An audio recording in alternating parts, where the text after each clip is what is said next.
the impacted or predicted path of this event. Staff at the Gold Coast theme parks are racing to save their animals. Seals, polar bears, dingoes and horses have been moved to secure enclosures. Dreamworld says they've been given plenty of food and water to keep them safe. The PM is unlikely to call the election until after the damage from Cyclone Alfred is assessed on Sunday.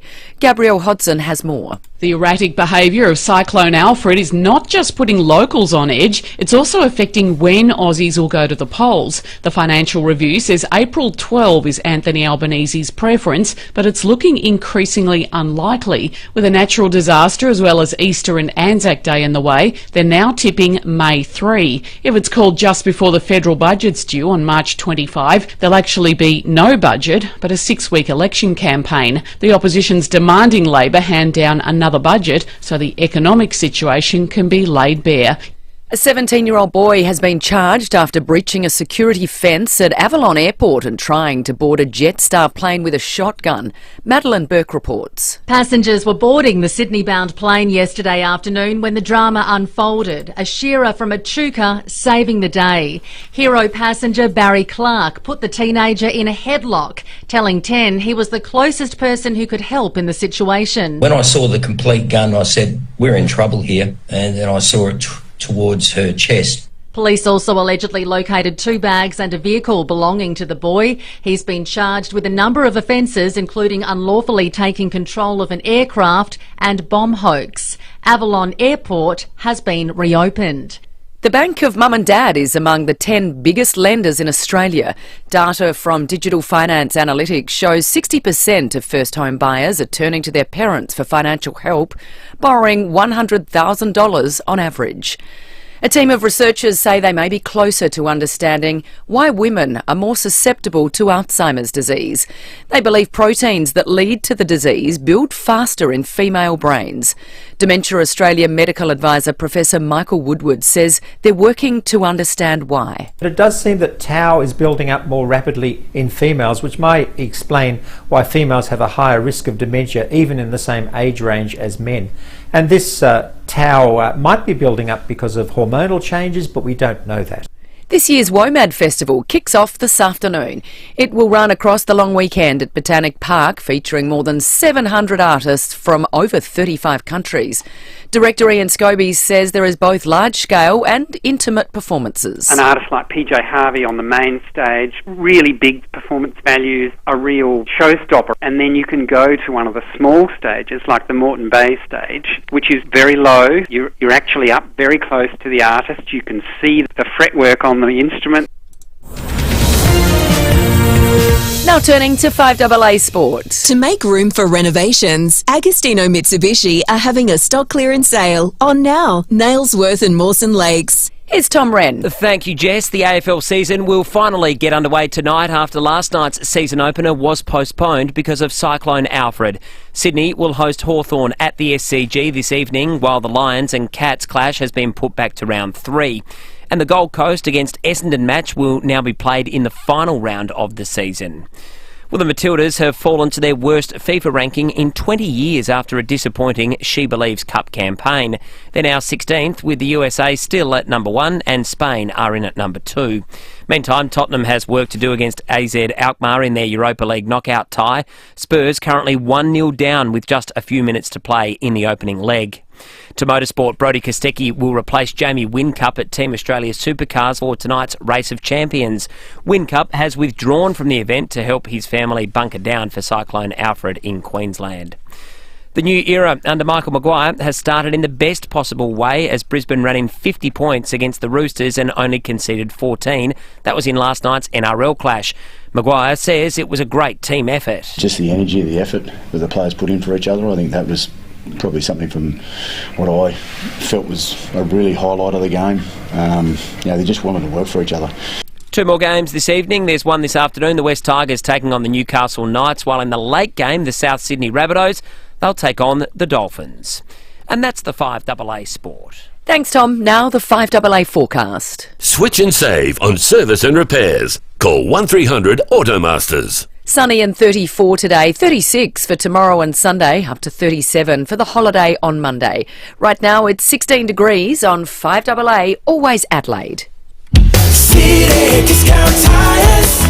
Get saving this month at City Discount Tires. Grab 3 Falcon Zig ZE310R passenger car tyres and get the 4th tyre absolutely free. Experience top-notch performance with exceptional grip on both wet and dry surfaces. Steer your way to citydiscounttires.com.au for even more great deals. City Discount Tires. We're driven by value. City Discount Tires. Stanford Mowers, real goers. Stanford Mowers has closed their Jeps Cross store. But don't worry, there'll be a new one soon. You can still get all your garden equipment needs online at stanfordmowers.com.au and have them delivered right across Adelaide. In the meantime, if you want to visit in-store, you can still find everything you need at Stanford Mowers in Mount Barker or Murray Bridge. You'll find everything you need to know at stanfordmowers.com.au. Hi, Bronte Manuel from Toop and Toop. Now more than ever, you need an agent who's not just out for a quick sale. You need someone who can stand their ground to ensure you're maximising your home's potential. There's a good reason Toop and Toop is defying market trends and continuing to deliver premium outcomes for its clients. With a history spanning almost 40 years and a team of unrivaled experience, Toop and Toop knows what it takes to maximise your results in any selling conditions. Visit toop.com.au to find out more. If the bank's declined your business loan, no worries. Universal Finance make business loans easy. No financials required. Unsecured business loans and business overdrafts. Universal Finance can help your business now. For lightning fast settlement, sometimes in just a matter of hours. See Universal Finance in Kent Town today. Or search Universal Finance right now. This is general advice only, and you should consider the terms and conditions before determining whether this advice is suitable for your situation. Go home. Adelaide wakes up with FIVEAA, David Penberthy and Will Goodings, Tom Wren for sport, Jade Robran on the scene as it happens, Graham Goodings and Jess Adamson with the news that matters to Adelaide. Breakfast with David and Will, bringing together the names you trust with everything you need to know to start your day. Always live, always local and only on FIVEAA. Always Adelaide. This is FIVEAA, Always Adelaide. Hyundai's Keys to Summer event is here. Unlock offers across a wide range of Hyundai models. T's and C's apply. David Penberthy and Will Goodings, FIVEAA Breakfast. 6:09, good morning to you. Welcome to Friday on FIVEAA Breakfast. It is the 7th of March, the long weekend just around the corner for those that get to enjoy it. International Women's Day tomorrow. In fact, that'll inform some of our programming today. Penny Wong is hosting the International Women's Day breakfast. We're going to be chatting to our Foreign Minister just before 6:30 this morning, so she'll join us very, very soon. Also coming up on the program, we just had confirmed Emma Stevens is going to be joining us, the wife of Police Commissioner Grant Stevens, who's been instrumental in raising awareness for organ donation. She received a big gong last night. Will join us on the program a little bit later. Also today, we're going to talk federal politics with Michael Packey. We have got Dr. Cathy Foley on the program, an Australian former physicist and former chief scientist who we in fact started talking to, and we talked to her for so long that we can't play the whole interview, but what we're going to do is play some of it and you can listen to the rest of it on our podcast because she's just a fascinating human being. Arman Abrahamzadeh is going to join us on the program. We've got Feedback Friday. A lot going on around Australia and the world that we're keeping an eye on for you as well. David Penberthy, good morning to you. Good morning, listeners. Good morning, Will. It is, of course, Friday, which means it's also Meat Tray Friday. Big congratulations to Emma Stevens. Terrific news, and what an amazing array of women. It's a good event, this. There's Advertiser and Sunday Mail and Sky City Woman of the Year Award. Maggie Beer won the People's Choice, but Emma Stevens took out the overall award and also the Inspirational Award for the job that she did, along with her husband Grant, who's obviously the Police Commissioner, in advocating for the cause of organ donation. And this was after the death of their beloved son Charlie. So amazing, and it's going to be quite funny talking to the Police Commissioner's wife. It will be. She might given be how much time. Yeah, we should just say, what's he really like? You know, he comes across something. It seems like a really nice bloke, but surely, you know, yeah. Surely you can give us some sort of weaknesses, embarrassing stories about him. Her story's an inspirational one, and for the meat tray this morning, thanks to Welland Meats, we're asking you about a woman who has inspired you. It could be a public figure, it could be a family member, it could be anyone you like. We've got a Welland Meats meat tray to give away. They do such a wonderful job there. For your entries, 8223 0000 is the number. Plenty to win on the program today. You got the meat tray thanks to Welland Meat. Then a little bit later for Feedback Friday, we've got a handheld mixer thanks to Smeg, and a bunch of Fringe tickets to give away as well. How about that? Drawing to a close. I'd take the meat tray. Welland Meats do an absolutely terrific job. And a smart dialer, Lucy tells me. Oh, of sound course. off coming up a little bit later Of today course. as well. You might just want to cut loose. We've got a really good breaking at 8 footy fans. We had, about 4 breaking at 8 yesterday. We had stories everywhere. What about this? This is confirmation of something that we mentioned as part of a breaking at 8 a couple of weeks ago. It's true. Sanjie Gupta secretly bought a hotel. And I mainly mention this because this is one of the best headlines I've seen in the Advertiser in a while. Belinda Willis reveals, Whyalla Steelworks administrators have made a surprise discovery. GFG Alliance Chief Executive Sanjie Gupta owns a hotel with sweeping views of the coast. Documents show he swooped in to buy the Whyalla Foreshore Motor Inn in November 23 after its former owner struggled with a sale to developers for 5 years. Mr. Gupta's picture reportedly still hangs in the glass-fronted restaurant of the property that is now called the Beach Hotel Whyalla. The Times' headline on it is Defaulty Towers. Such a great headline. I wonder who wrote that. There's a guy called John Whistler who works at the Tizer who's your go-to headline guy. And the ones you can't publish are often the best. Do you reckon if you stay at the hotel, you can go without paying your bill for 6 months? Yeah, no, I think what you do when you stay at the hotel is when you check out, you say, hey, listen, you know what's really good news? In 6 months' time, I'm going to be able to pay you. Maybe. The money is definitely coming. I just need to sell a coal mine. Yeah. Once that happens, don't worry. Yeah. You'll be the first person we pay. There's just a few revenue flow issues right now. But if you can just keep running the hotel indefinitely, I can guarantee that if not in 6 months, then between 6 to 18 months, there will be more money coming your way than you've ever seen before. Oh, don't worry, I'm not bankrupt. It's a liquidity issue. Yeah. And the fact that, there might be other hoteliers around who say, oh, yeah, Mr. Gupta stayed here and same thing happened. We've been promised there's a timeline for payment that now looks like by the end of 2027, contingent on international circumstances, the 3 nights that he stayed here, the $640 that he owes us is definitely on its way. It's definitely coming. I wouldn't worry about it. It's nice to be able to be cynical about that bloke now, isn't it, after he strung us all along by the snout for so long. Joe Aston yesterday, the guy who wrote the Qantas book, I interviewed him down at Writers' Week. It was a lot of fun. It was so much fun. That book, The Chairman's Lounge, I don't read business journalism much because I struggle with it. It's the driest and most impenetrable form of journalism. Most journalism, tabloid journalism, which I think we regard as good journalism, is written so that the average punter can understand complicated things.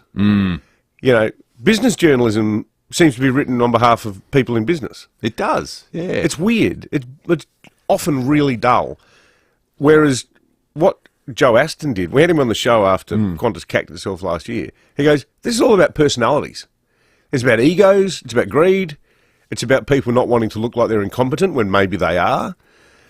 And he gave the best critique of how Gupta for years now was sort of playing on South Australia's, and the media was complicit in this, us people here at 5AA. We wanted it all to be true.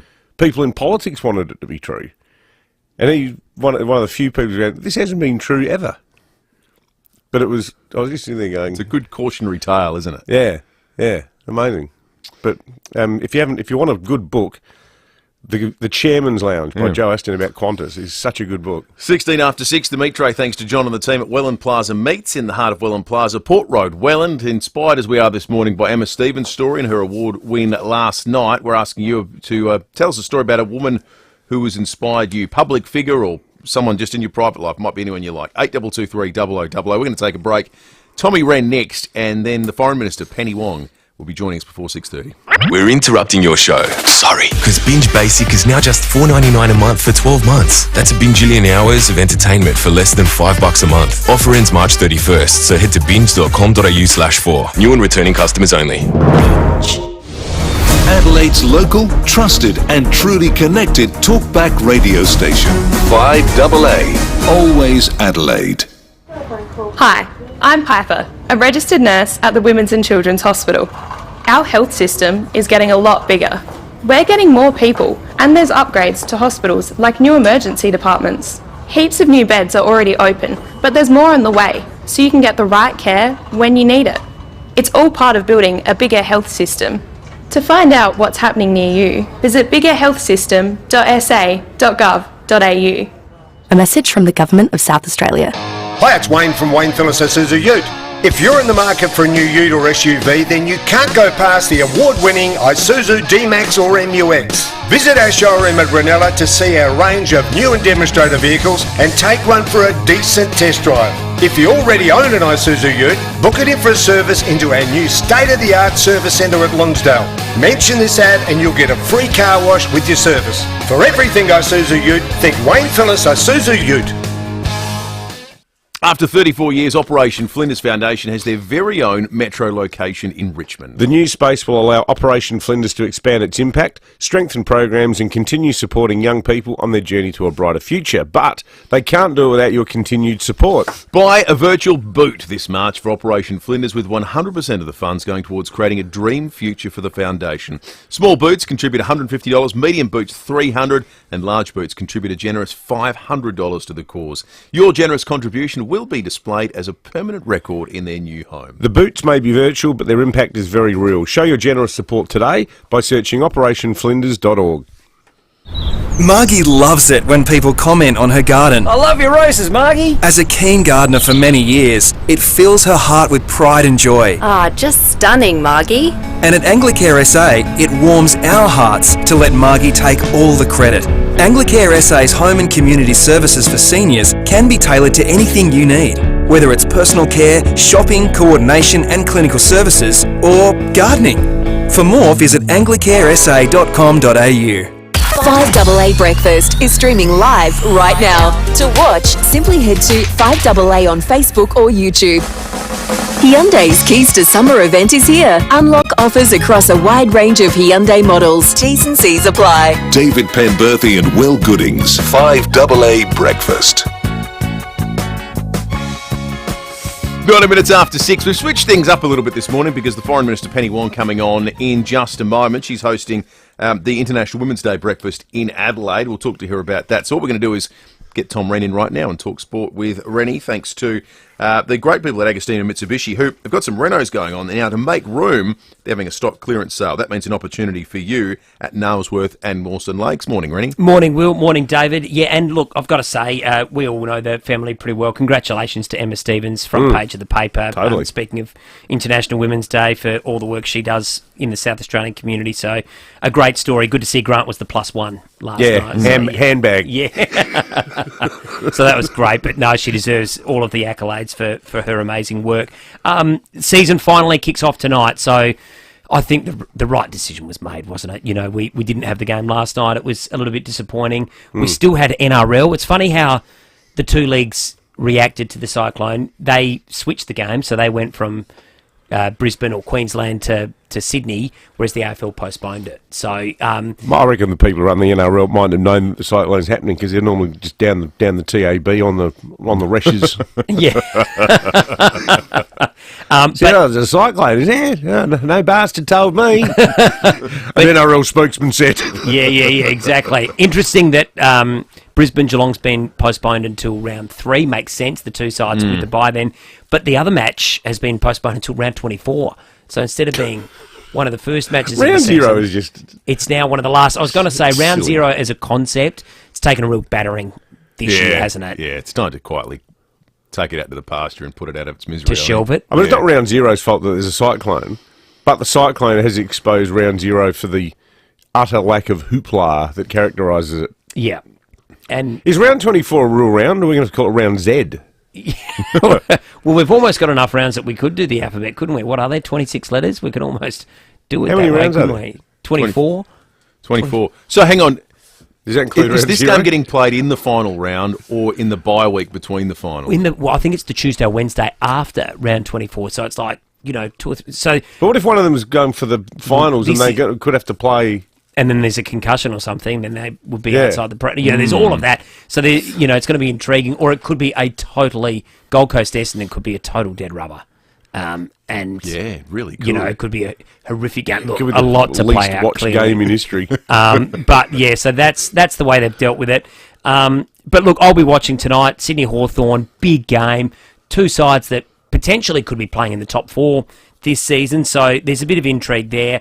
And just the other story before I go, South Australia working hard in their Shield game, need to win to guarantee a home final. So evenly poised after day one, 285. Victoria, South Australia's fielding was a bit off, and SA 2 for 40 in reply.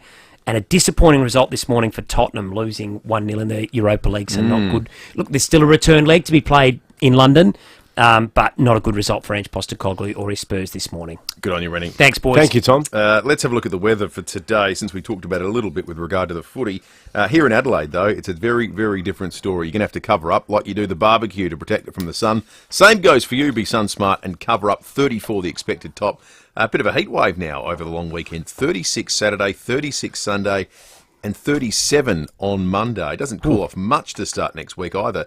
35 Tuesday, 32 Wednesday, and 34 on Thursday. The more interesting forecast is Brisbane's. So this morning, the prediction is 40 to 110 mils of rain today. It's not going to be cold. It's still going to be 25 degrees. Possible wind gusts exceeding 130 k's an hour tomorrow, when the cyclone now is expected to hit. So what's happened is it's paused off the coast a little bit. It's slowed down, and whereas we thought at some point today it was going to hit, it's now looking like it'll be Saturday morning. So the Saturday forecast, 80 to 200 mils of rain forecast. 80 to 200. Crikey, 200 mils. With damaging wind gusts to 120 k's an hour. Unbelievable. Rob, you always make us laugh. Rob says, guys, if you're reporting on the cyclone, shouldn't you be standing on the FIVEAA balcony in wet weather gear? Oh, that's what TV likes to do. That's right. Deploy the dryser bones. And Matt in Blair Athol has a bit of news for us. Quelle surprise, as they say in France. Apologies to Luce, who just had to hear me saying quelle surprise. I said it again. A gift shop on Prospect Road is on fire. Gift shop. That's very strange. That'd be easily double figures, those arson attacks on these places, isn't it? It calmed down for a little bit, but it feels like it's starting up again. Yeah, there's been a lot. Now, we're asking for Meat Tray Friday. Who's your female inspiration? It could be something amazing your mum told you, your grandmother, your late grandmother, maybe your great-grandmother. It could be your daughter. It could be a female athlete. It could be, I don't know, Chelsea Randall, Erin Phillips. Could be a female author or a female cook. Mm-hmm. Con, I like this. This is a good obscure left field pick. He has... I've got to try to get the pronunciation right. I still need to get glasses with a higher magnification. Con says the former women's world chess champion Judith Polgar inspired many girls to take up the game. Chess was probably a sport that was seen as a bit of a guy thing. So I'm just looking up Judith Polgar. She's only 48 years of age, so it's not like we're going back into the annals of history here. Yeah. 48-year-old Hungarian, widely regarded as the strongest female chess player of all time. She achieved the title of Grandmaster at the age of 15 back in 1991. You're kidding. That is just outrageous. Well, you know our mate Simon Carter, the mathematician who lives in Wuhan. We had him on the show a couple of times during the pandemic. So his wife's Chinese, and their daughter Imogen. I think this is what happens when you grow up in a house with someone who is an Anglo-Saxon Aussie who speaks fluent Mandarin so well that he can teach quantum physics in Mandarin at a Chinese university. So there's IQ-wise, there's a bit going on in that house. But when they came out and stayed here, I played chess against his daughter, and she was 7 at the time, and he said, just try to beat her. And I couldn't. I played her 3 times and she beat me within 10 minutes every time. It was astonishing. I was going, what's going on here? Unbelievable. We have the Foreign Minister, Penny Wong, on the line now, and Penny is going to be hosting the International Women's Day breakfast at the Convention Centre. The theme is March Forward for all women and girls. Minister, good morning, and thanks so much for joining us on 5AA.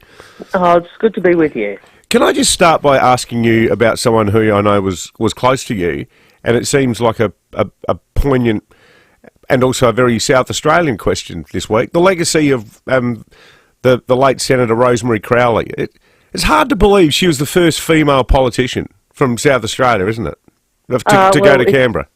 Yes, I mean, it took a long time, didn't it, for us to send, particularly for the Labor Party, actually, at that time, to send a woman to Canberra. And she was the first woman to be a minister from South Australia as well in the federal parliament. And it's good that you asked the question, because this breakfast this morning was, in fact, established by her. Yeah. So she was the person who first hosted the breakfast many years ago.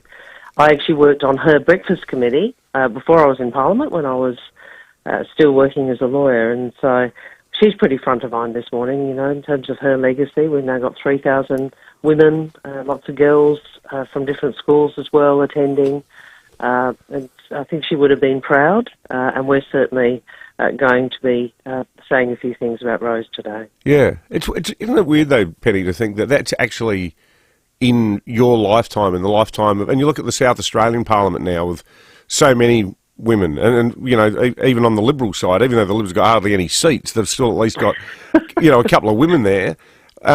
It's now commonplace, but like Rosemary Crowley was born basically yesterday, and it shows how slow we were to change things, doesn't it? Yeah, it also possibly shows that you and I are getting a bit older, Pembo, but anyway. Yeah, that's true. Well, I mean, I'm because I've been in politics a fair while, and I'm now part of a federal caucus, or like a Labor Party, which is majority women. First time in Australia's history we've got a government that's majority women in terms of the members of the federal caucus.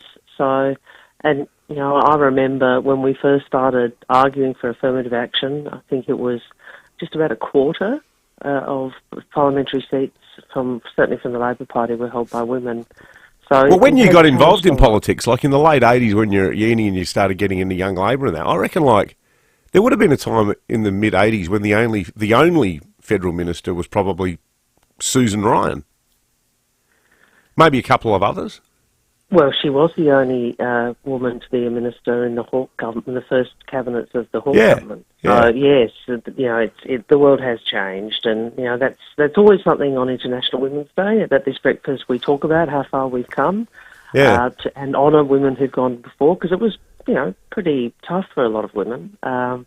And I always remember Rosemary. Well, I remember her for many reasons. One, she was really supportive of me, and I was always very personally grateful. But she also had a pretty wicked wit, and I remember her, just in the face of a lot of challenges. She often would make a joke of things as she ploughed on, and that was always one of her hallmarks. Handy talent to have in your line of work. Yeah, you've got to have a sense of humour. Yeah, absolutely. Well, it will get out of your hair, Penny. You've got a breakfast to go to, but thanks for joining us ahead of the IWD breakfast at the Convention Centre today. Thanks. This is 5AA News. Always Adelaide. Sunny and 34 today. With the 6:30 news, I'm Jess Adamson. For the best price, quality and same-day service, trust Complete Windscreens. RAA approved, Main North Road, Prospect. Tropical cyclone Alfred has slowed and is tracking to make landfall on Saturday morning. Katie Fuller reports. The cyclone is now expected to cross the coast late this evening or early tomorrow morning, likely to cross Moreton Island as a Category 1 system. Wind gusts of around 120 kilometres an hour are expected across Queensland's southeast, with heavy rainfall and possible severe storms.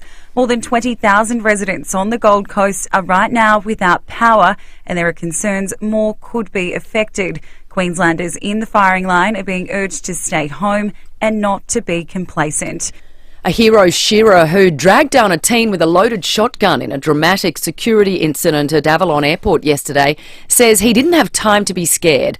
Barry Clark from Echuca says he noticed the gun while the boy was speaking with a flight attendant. When I saw the complete gun, I said, we're in trouble here, and then I saw it towards her chest. This is all happening in a matter of seconds. I got up quietly. He had his back to me, the young girl was facing me, but I knew that if I went to the side and pushed the gun away from him, at least if it went off, it would go off on the side of the plane and there was no one there. A 17-year-old from the Ballarat region has since been charged with a number of offences, including unlawfully taking control of an aircraft. Police are investigating a fire at a shisha shop in Blair Athol. Emergency crews were called to Barton Street just after 4 this morning. It's understood the blaze was deliberately lit. A man's been arrested after a fatal assault at Seaton yesterday. Police were called to Min Street East just after 4 yesterday after reports of a fight between two men known to each other. One of the men suffered serious injuries and died at the scene. The other was taken to the Port Adelaide police station for questioning. The United States has responded to the presence of Chinese ships around Australia.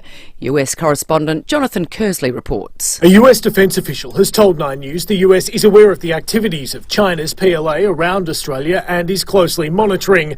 The official goes on to say, as Secretary Hegseth has said, China is a peer competitor with the capability and intent to threaten our core national interests in the Indo-Pacific, and the department prioritises deterring China. The flotilla has been in international waters around Australia, also conducting live firing exercises and sailing near where the USS Minnesota is docked in Western Australia. 9 News understands senior Trump administration officials are aware of China's activities. The White House has not said whether President Trump has been briefed. South Australia's 2025 Woman of the Year is Emma Stevens. The wife of Police Commissioner Grant Stevens, Emma was honoured at a ceremony at Sky City last night. The mother of 5 has been a powerful advocate for organ donation since the couple's son Charlie was killed in a hit run in late 2023. Food icon Maggie Beer was chosen as Leader of the Year and the People's Choice winner. Australian tennis legend Fred Stolle is being remembered as one of the nicest people you could ever hope to meet. The two-time Grand Slam winner and long-time commentator has died aged 86. Tennis correspondent Craig Gabriel says he regarded Fred as a friend. In this business and in this sporting world, to never have an ill word spoken about you says a lot for the individual, and that's exactly the situation with Fred Stolle. Now turning to 5AA Sport. To make room for renovations, Agostino Mitsubishi are having a stock clearance sale on now. Nailsworth and Mawson Lakes. Good morning, Tom Wren. And to you as well, Jess. We're going to start with footy. The Crows and Port Adelaide will both have internal trials today as they build up towards the start of the season for next week. Now, that will officially happen the season opener tonight with a match between Sydney and Hawthorn, and Swans defender Lewis Melican says the nerves are building. They've received a massive boost too, with both Tom Papley and Brodie Grundy proving their fitness. Melican has told Wide World of Sports he can't wait to get back out there. Nerves are good, I think, as they are every year before the first game. You sort of just want to get out there and see how you go against opposition when it's all on the line again. So I'm excited but nervous as always. South Australia and Victoria have shared the honours on the opening day of their Sheffield Shield clash at Junction Oval in St Kilda. The home side was dismissed for 285, Jordan Buckingham and Henry Thornton each taking 4 wickets, while SA then reached 2 for 40 at stumps in reply, Scott Boland with both wickets. Ange Postecoglou's Tottenham has work to do if they want to progress to the quarterfinals of the Europa League competition. They've gone down 1-0 in the opening leg to AZ Alkmaar, with the return leg to be played next week in London. One game in the NRL overnight, the Brisbane Broncos off to a great start in their season, smashing the Sydney Roosters 50 points to 14. And Rinky Hijikata has won the first set in his first-round match against Alexander Shevchenko at Indian Wells. Games are on serve at 3-3 in the second set. And that's the 5AA Sport. Thanks, Tom. Now the 5AA forecast. Switch and save on service and repairs. Call 1300 Automasters. Sunny and 34 today, a top of 36 for tomorrow and Sunday, 37 for Monday and 35 for Tuesday. Right now it's 16 degrees on 5AA, always Adelaide. Hyundai's Keys to Summer event is here. Unlock offers across a wide range of Hyundai models. T's and C's apply. David Penberthy and Will Goodings, 5AA Breakfast. 24 minutes to 7. Police and weather coming up very, very shortly. Then before 7 o'clock, more time for your Meat Tray Friday entries. In fact, there's a few coming through on the Police Home Care text line as we speak. The Meat Tray, thanks to John and the team at Welland Plaza Meats, in the heart of Welland Plaza at Port Road, Welland. I could pick Penny Wong as one of my culinary inspirations. As a culinary inspiration? Yeah, we went to uni together. Really? Yeah. Like, whatever you think about her politics, I mean, this isn't a political conversation, but when we were at uni, we met because she lived in Brazil as an exchange student after school. It was the same year I lived in Mexico. So we met at the O'Halloran Hill TAFE when we got back from our years away with Rotary, as Rotary students. And I just got chatting to her and, what are you doing? I'm doing arts at Adelaide. Oh, I'm doing arts at Adelaide. So we swapped phone numbers. But we caught up and I said, where should we go? And she said, oh, let's go to the market. And I said, oh, yeah, good. I work there. I know it like the back of my hand. And she said, yeah, let's get a Luxor. And I said, a what? She said, a Luxor. Don't you know what a Luxor is? I said, I've never eaten a Luxor. Who's this young David Penberthy I that didn't know what... So she took me to Malacca Corner and we had a Luxor together. And Popiards, those little steamed spring rolls. It was like, $4 or something at the time. But I went home and I thought, where has this food been all my life? It was a real revelation. Opened your eyes and look at you now. I know. Now look back. Sally in Hillcrest, good morning. Who's your female inspirational story, Sally? My daughter. Oh, nice one, Sally. She's been to hell and back. She had birth defects which affected her early on. Then she developed bipolar, courtesy of me. And then recently she got diagnosed late last year with autism, which we've known since she was little. She's now 20. She did her first trip on her own this year for a weekend to Sydney. Everything went absolutely pear-shaped. All her plans got cancelled and she was really, really struggling. But she did it. And she did it all on her own and managed to show that even though things weren't going right, she could, she had the resilience to do it. That is inspirational, That's a great story, Sally. It's a great Good on story. You must be incredibly proud of her. Good on you. Thank you for calling in. Should we do some texts or should we do some movies? Phil, in a similar vein, has said he would nominate his amazing wife, who's been doing charity work for 50 years since she was a teenager, but who still finds the time to look after their son who has disabilities. Good on you, Phil. Thanks, mate.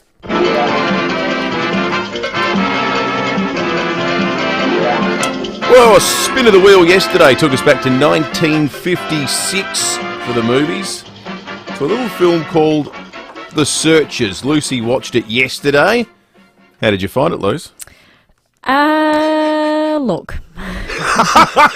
That's not a good start. That's an ominous sound.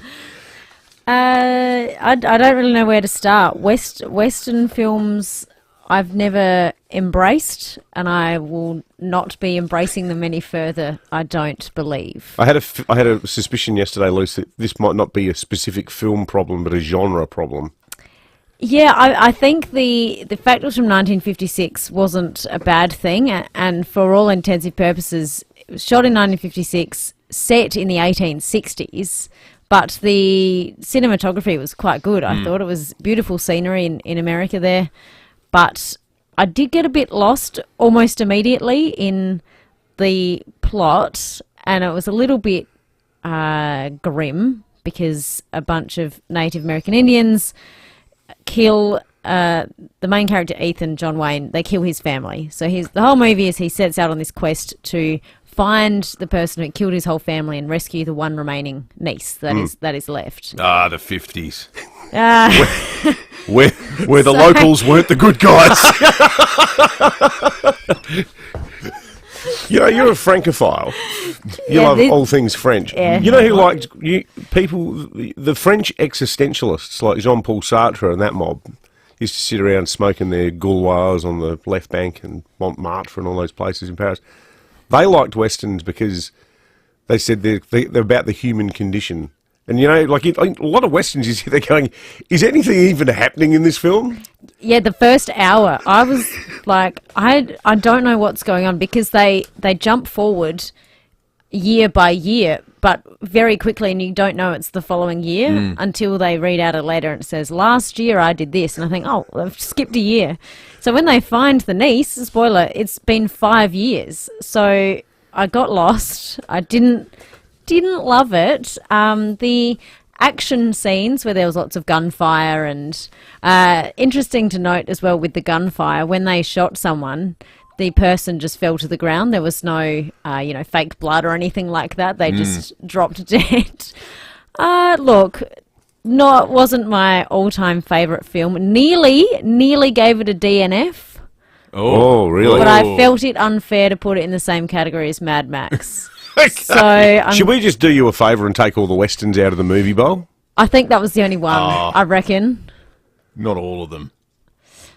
Like Not Unforgiven? Not Unforgiven. That's in a different category. I worry that we could have a relationship-ending discussion, though, if you came in here and said DNF. I was never a massive Western fan until I saw Unforgiven.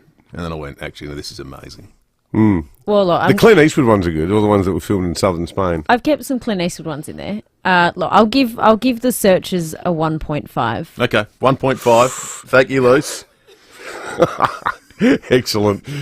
17 minutes to 7. Let's go to Hectorville. Emile, good morning.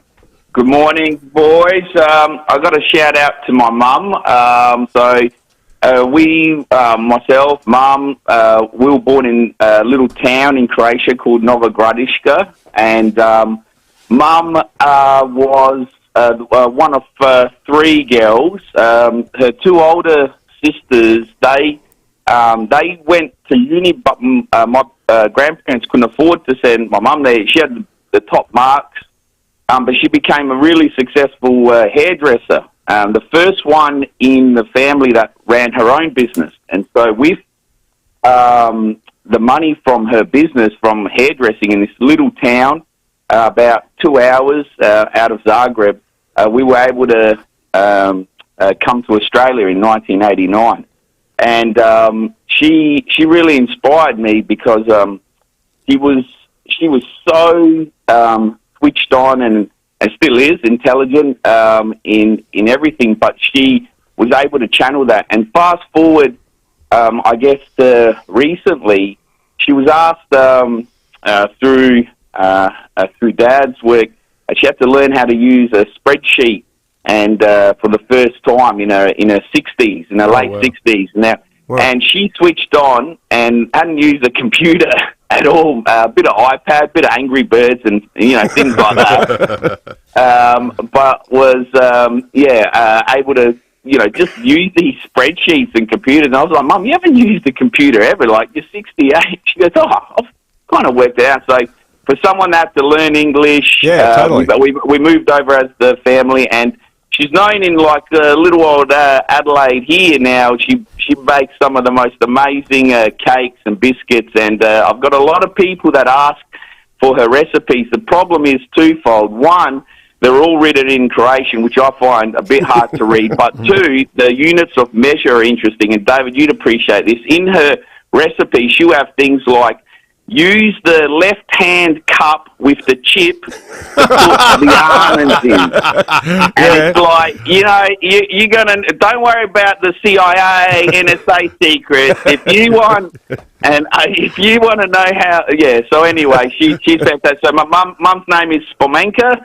A bit of a mouthful, but she's a fantastic woman, and really proud to have her. I love that story, Emile. That was terrific. Don't you reckon too? There'd be a lot of men and women listening who've come here with Greek backgrounds or Italian backgrounds, and it's very relatable. Like that idea that you land in another country, you can't even speak the language, and you do everything you can to firstly wrap your head around, the lie of the land locally, to work out how to fit in, what can I do for a living. But everything those people did was about giving their kids the chances that they didn't have back home. Yeah, it's truly inspirational stories. Thank you, Emile. Let's check traffic. when we return, police and weather. If you're thinking about selling your commercial property and you need some advice, we'll talk to the experts at RWC Adelaide. Visit rwcadelaide.com. Thanks, Will, and morning, David. Roads looking A-OK as we step into a long weekend, which is a great start. Do have works in the Parklands, Wakefield Road closed. That's through till Sunday night for the Adelaide Motorsport Festival. If you're normally going that way today, avoid it. It will get really busy. Activity at Theberton, Port Road near Phillip Street, and slow for works at Highgate down to 40 there, Cross Road near Hampstead Avenue. Early morning cameras, Alawina Avenue, Mitchell Park and Days Road at Ferryden Park. Transform your business with $5,000 of beautifully crafted signage from Quick Copy. Enter now at wemakepossible.com.au and give your business a facelift. T's and C's apply. Adelaide's most accurate traffic on 5AA.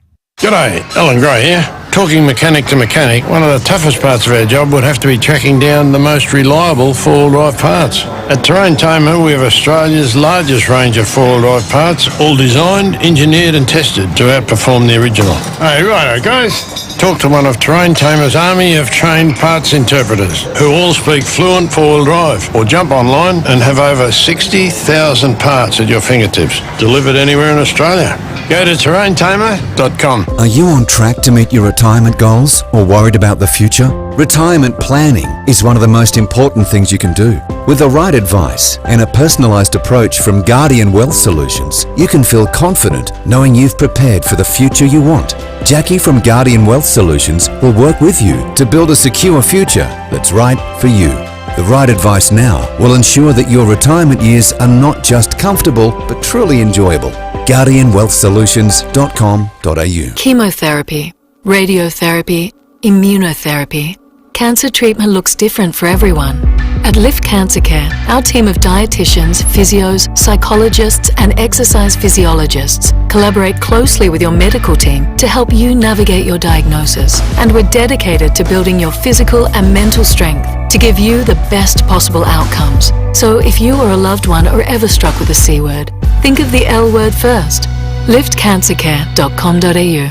Now more than ever, you need an agent who's not just out for a quick sale. You need someone who can stand their ground to ensure you're maximising your home's potential. And there's a good reason Toop & Toop are defying market trends and continuing to deliver premium outcomes for clients. With a history spanning almost 4 decades and a team of unrivalled experience, Toop & Toop know what it takes to maximise your results for your property in any selling conditions. So if you're thinking of selling, now's the perfect time. Toop & Toop, Adelaide's trusted real estate advisors. Visit toop.com.au or call 8362 8888 for more details. And don't forget, you can hear more from Bronte and the Toop & Toop team on Real Estate Radio with Stacey Lee every Wednesday at 2 p.m. right here on 5AA. Hyundai's Keys to Summer event is here. Unlock offers across a wide range of Hyundai models. T's and C's apply. David Penberthy and Will Goodings, 5AA Breakfast. 12 to 7. Some plaudits coming in for Emil's call. Helen says, excellent call from that man about his mother. It was a lovely call. We're talking about women that have inspired you on the eve of International Women's Day. We spoke with Penny Wong a little bit earlier. If you've got an entry, you might win yourself a meat tray, thanks to John and the team at Welland Plaza Meats in the heart of Welland Plaza, Port Road, Welland. I like the breadth of responses. Emil with his immigrant mother. We've had Con with the greatest women's chess player of all time. Yeah. Whatever it might well be, get calling now and you can win yourself that meat tray. Let's head to the Weather Bureau. Mark Anelak is on deck. Mark, is this now a heat wave this weekend? Good question. Yeah, no, in the traditional sense of the word, we would have had sort of 5 days above 35. It's getting pretty close.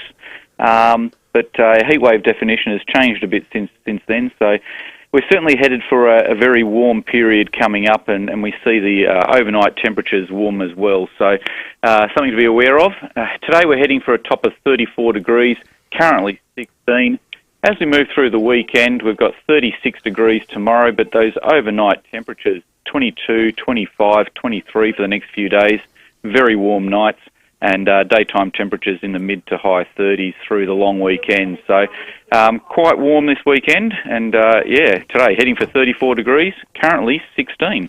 Good stuff, Mark. Have a great long weekend, mate. Thank you. Mark Anelak there from the Bureau of Meteorology. Let's head to the SAPOL, because there's been a big development on a story that broke late yesterday. Senior Constable Holly Frisbee joins us. Holly, a man's been charged with murder at Seaton. Yeah, good morning. That's correct. Just before 4:15 p.m. yesterday, police and emergency services were called to a house on Min Street East after reports of a fight between two men known to each other. One of the men, a 54-year-old Seater man, died at the scene. The second, a 51-year-old Seater man, was arrested and has been charged with manslaughter. He has been refused bail and will appear in the Port Adelaide Magistrates Court today. Anyone who may have witnessed the incident or has dash cam or CCT footage is asked to call Crime Stoppers on 1800 333 000. It's a shocking story. And this next one, Holly, you don't need to be Elliot Ness to work out what might be at play here. A gift shop in Blair Athol appears to have somehow caught fire. Yeah, at about 4:20 a.m. this morning, police and MFS were called to a business on Barton Street after reports of smoke coming from the back door. When patrols arrived, they found the fire had self-extinguished. There was no apparent structural damage, but there was significant smoke damage caused to the property. Crime scene investigators and Western District CIB attended the scene. Police believe the fire was deliberately lit and are investigating if it is linked to Operation Eclipse. Anyone with information on the incident or saw any suspicious activity is asked to call Crime Stoppers on 1800 333 000. Good stuff, Holly. Senior Constable Holly Frisbee there from SAPOL. I've got to say, imagine being the fireys. We should ask our mate Jono about that. Imagine being the fireys turning up at these jobs where, you know, you're sitting around northern suburbs somewhere near Blair Athol at your fire station. Call comes through and you go out there. There's some bloke in a tracksuit, you know, with all the shisha pipes in the front of the building. He's like, "G'day, mate. Oh yeah, we're not sure how this fire started. Yeah. We just don't know. Maybe there's some problem with the building or something." No, the fire calls investigator. I don't know if they have a little corner office, but when they do, and the guys come and go, "We're out to a fire shisha shop." Their first call must be to where they're having lunch, because there's no way they need to work beyond about 11 o'clock, I reckon. Oh. And if you're in Blair Athol, you've got plenty of options, because you've got all these excellent Afghan restaurants, a lot of Uyghur restaurants now as well. That's true. So you get a good feed, get some, goat curry or something in here, some okra. Yeah. But then knock off and enjoy your long weekend. Yeah, absolutely. We're going to chalk this one up to arson. That's right. Like that excellent Latino cop in The Big Lebowski. Yeah, we got a whole team working on this one. They got us working in shifts. Should we do some police home care text here to 4808 1395? Fitting in with the theme of excellent left field nominations, Lynn in Manningham says, "My inspiration is Sister Cyril Mooney. She was an Irish nun who went to India and didn't go home. She's my absolute female hero. She opened the gates of the school that openly used fees of the more financially comfortable families to educate girls from the streets and to give them a home. She initiated intensive teacher training programs and sent young teachers to teach children of itinerant and remote workers. Hundreds of thousands of girls have a better life because of her. I met her every year since 2005 and she passed away 2 years ago. Kolkata will never be the same for me. She was a powerhouse." Good message there. She got a lot of major gongs in India as well. I'm just looking her up. I wasn't familiar with Sister Mooney.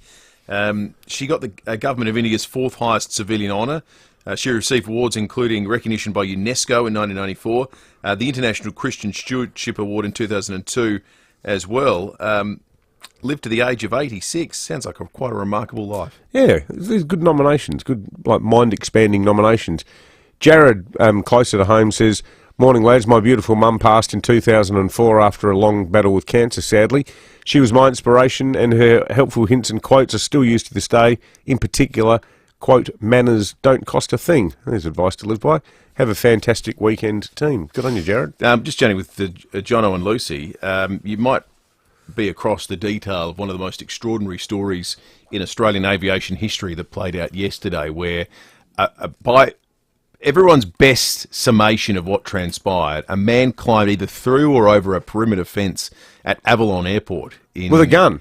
With a shotgun and knives, and then demanded to get on board a plane. Well, he got on board a plane and he was dressed up in maintenance gear.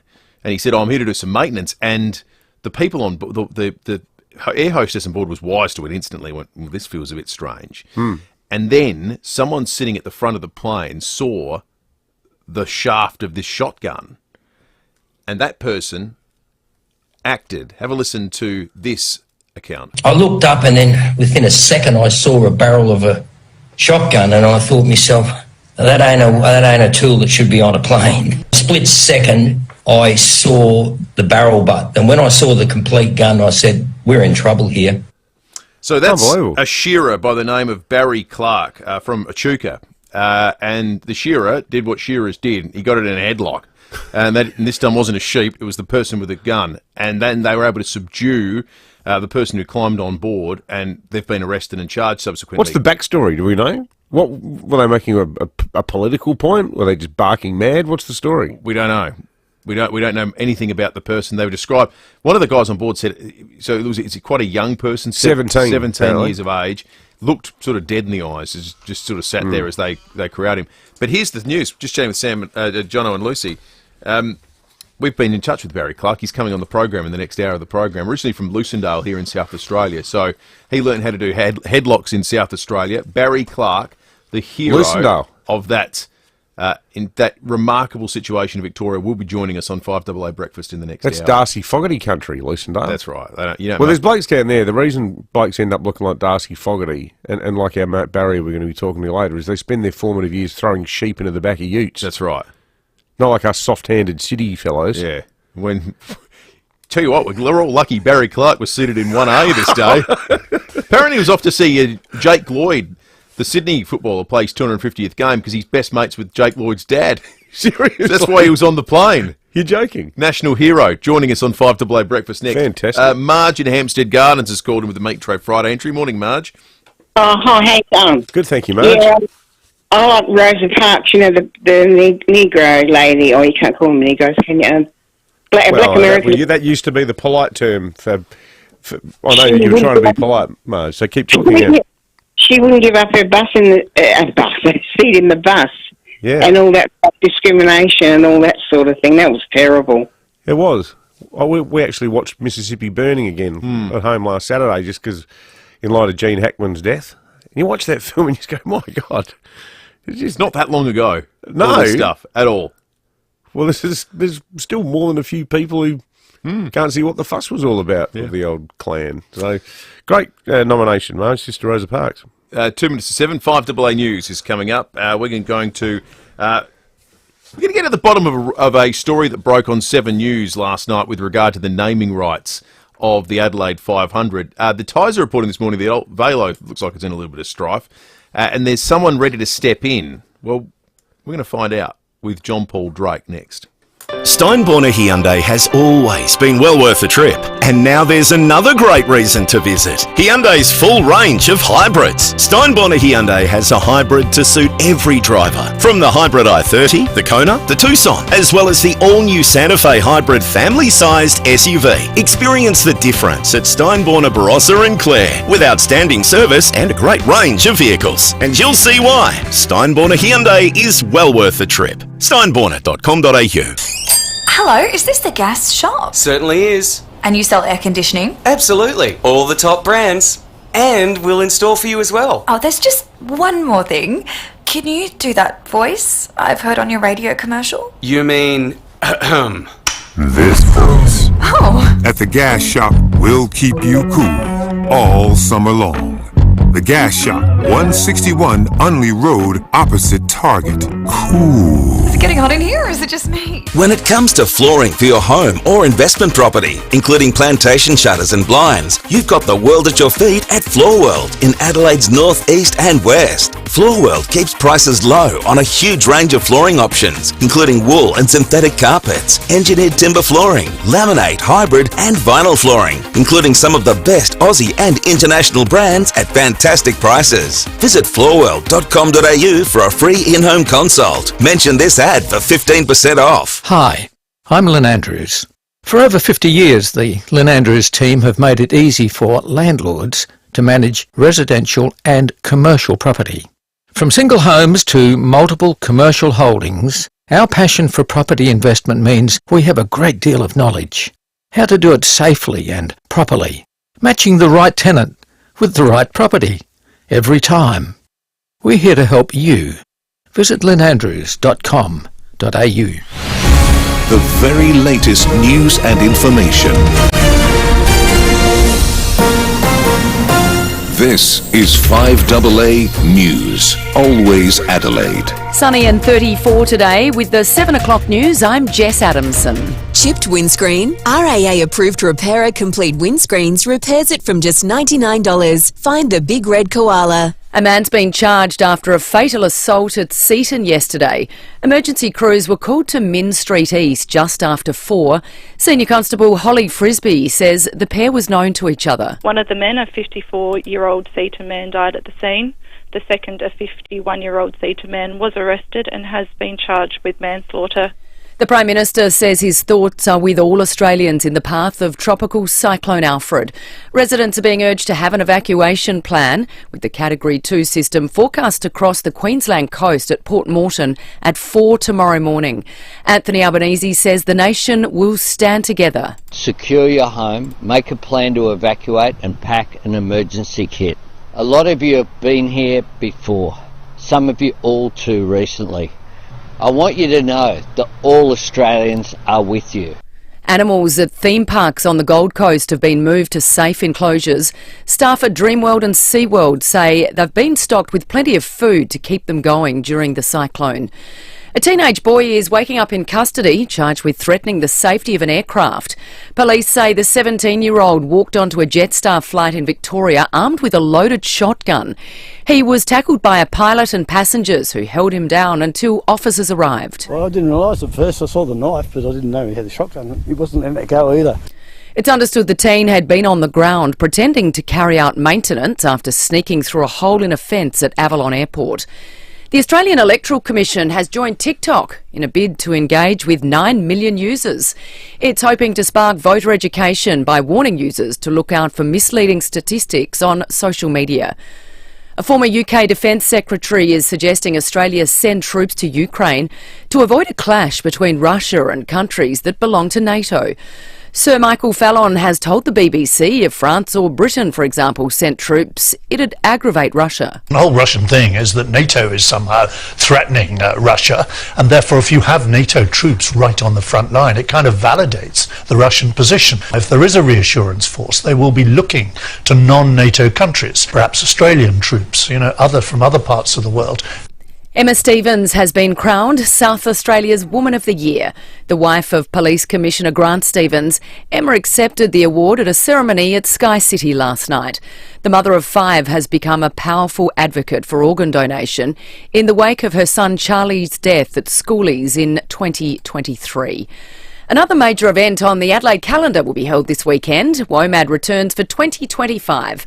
The World Music Festival has been a fixture for decades, attracting up to 100,000 people over 4 days.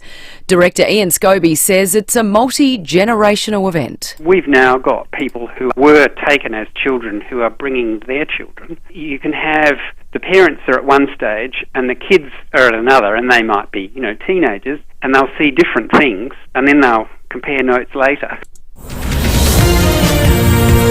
Now turning to 5AA Sports. To make room for renovations, Agostino Mitsubishi are having a stock clearance sale on now, Nailsworth and Mawson Lakes. Here's Tom Wren. Thank you, Jess. The Crows will hold a match simulation this morning as they fine-tune ahead of next week's Round 1 clash, while the Power will do something similar this afternoon at Alberton.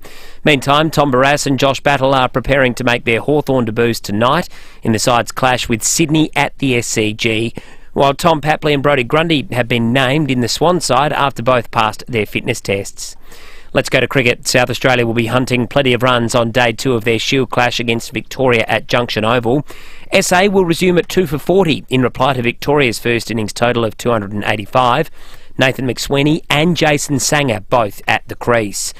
To soccer now, Tottenham has suffered a disappointing 1-0 loss in the opening leg of its Europa League knockout tie against AZ Alkmaar. The only goal of the game coming in the 18th minute. Bergvall didn't get it right. An own goal. Sliced into the back of his own net by Lucas Bergvall. Audio there, thanks to Stan. There was another match for an English Premier League side, Manchester United playing out a 1-1 draw against Real Sociedad. Aussie Rinky Hijikata has recorded an impressive 6-1, 6-3 win in the opening round at Indian Wells against Alexander Shevchenko. But Madison Inglis has just lost in straight sets to former Australian Open champion Sophia Kenin. And Aussie Cam Davis has made a strong start on the opening day of the Arnold Palmer Invitational event at Bay Hill.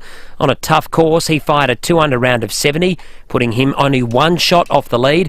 But it was a much tougher day for Adam Scott, who's currently 3 over. Jason Day finished at 4 over, while Minwoo Lee is all the way back at 6 over.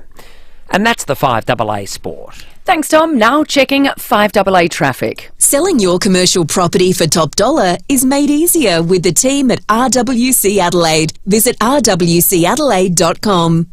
Morning there, accident breakdown free as we step into a long weekend, so that's a good start.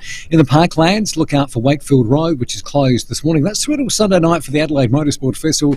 If you normally go in that way via Fullerton Road, avoid that. It'll be really busy this morning. Activity at Theberton, Port Road near Phillip Street, and down to 40 k's at Castamble for works on Gorge Road near Corkscrew Road, speeds reduced. Cameras, Port River Expressway, Wingfield and Days Road at Ferreton Park. Looking for a new bed? Head to Snooze and save half price on selected mattresses and bed frames. Yes, half price. But hurry, the Snooze flash sale must end Monday. Don't miss out. Adelaide's most accurate traffic on 5AA. Now the 5AA forecast. Switch and save on service and repairs. Call 1300 Automasters. Sunny and 34 today, 36 tomorrow and Sunday, up to 37 for the holiday Monday. Right now it's 16 degrees on 5AA, always Adelaide. Streaming live via the 5AA Player app on DAB Digital Radio and on 1395 AM. This is 5AA, always Adelaide. Hyundai's Keys to Summer event is here. Unlock offers across a wide range of Hyundai models. T's and C's apply. David Penberthy and Will Goodings, 5AA Breakfast. There's nothing left. 7 minutes after 7, good morning to you. If you're just waking up and joining us for the first time on this Friday morning, the Friday heading into the long weekend, it's a very different feel to it. 7th of March, footy season's back, feels like a real marker in the year today. We've got a huge chat coming up a little bit later this hour with Barry Clark, the man who single-handedly prevented what could have been one of Australia's worst aviation disasters yesterday, where by all reports, a man got entry onto a plane at Avalon Airport with a shotgun and knives before Barry sensed something was wrong, and using his training, shearing and tossing sheep from Lucendale in South Australia, grabbed the bloke around the neck and allowed him to be seized and disarmed him.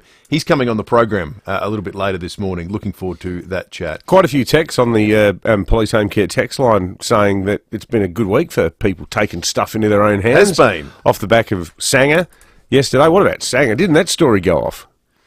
Started with Koshy, and then the Premier jumped on board. Sanger's basically going to go to every Port Adelaide home game this year and be treated like a king. And fair enough too. Absolutely. Fair enough too. 8 after 7, let's head to the scene of an incident that's transpired overnight. We just learnt from Sapole, a shisha shop has, well, we can't speculate on the cause, but it's certainly burnt down in Blair Athol. Wink. Yeah. Ben Cashin, 7 News Adelaide cameraman, has been at the scene. Ben, good morning to you, mate. Thanks for joining us. Good morning, Will, and good morning, David. Emergency services were called to the accessories and gift store on Prospect Road at 4:20 this morning, and on arrival, the fireys had to smash their way through the door. Now, there was a lot of smoke, but it was discovered that the fire had self-extinguished, and smoke has made a decent mess of the store, though. Now, I was there too, and there were plenty of early morning characters getting around on their bikes and such as I approached. So anyone who may have seen anything that can help police, I'd urge them to contact Crime Stoppers. Now, crime scene are here now, as well as detectives. Police believe the fire was deliberately lit. And I've spoken with a local baker down here. There's so many great bakeries down this way in Blair Apple. He informed me that this is the second time the business has been targeted. And I'll be down here all morning, and we'll have the very latest on what exactly happened on 7 News tonight. Frankly, but I find it hard to care too much. I mean, that might sound flippant as long as nobody's getting hurt. But these businesses, they're totally breaking the law. They're bringing it upon themselves. It's hard to get the violin out too much for them, given that they're knowingly involved in nefarious activities. But the important thing is, were there any other businesses next door that have been affected by it? It doesn't look like it. There were, some of the bakers were here at 4:20 this morning. They get up, they're hard-working people down here. And like I said, there are some really good businesses and good people down here. It doesn't appear so, but there is a bakery neighbouring the accessories and gift store. So I'll go knock on the door there shortly. Yeah. Oh. How many of these have you covered now, mate? it keeps me in work. I'm busy. I never have a moment to myself.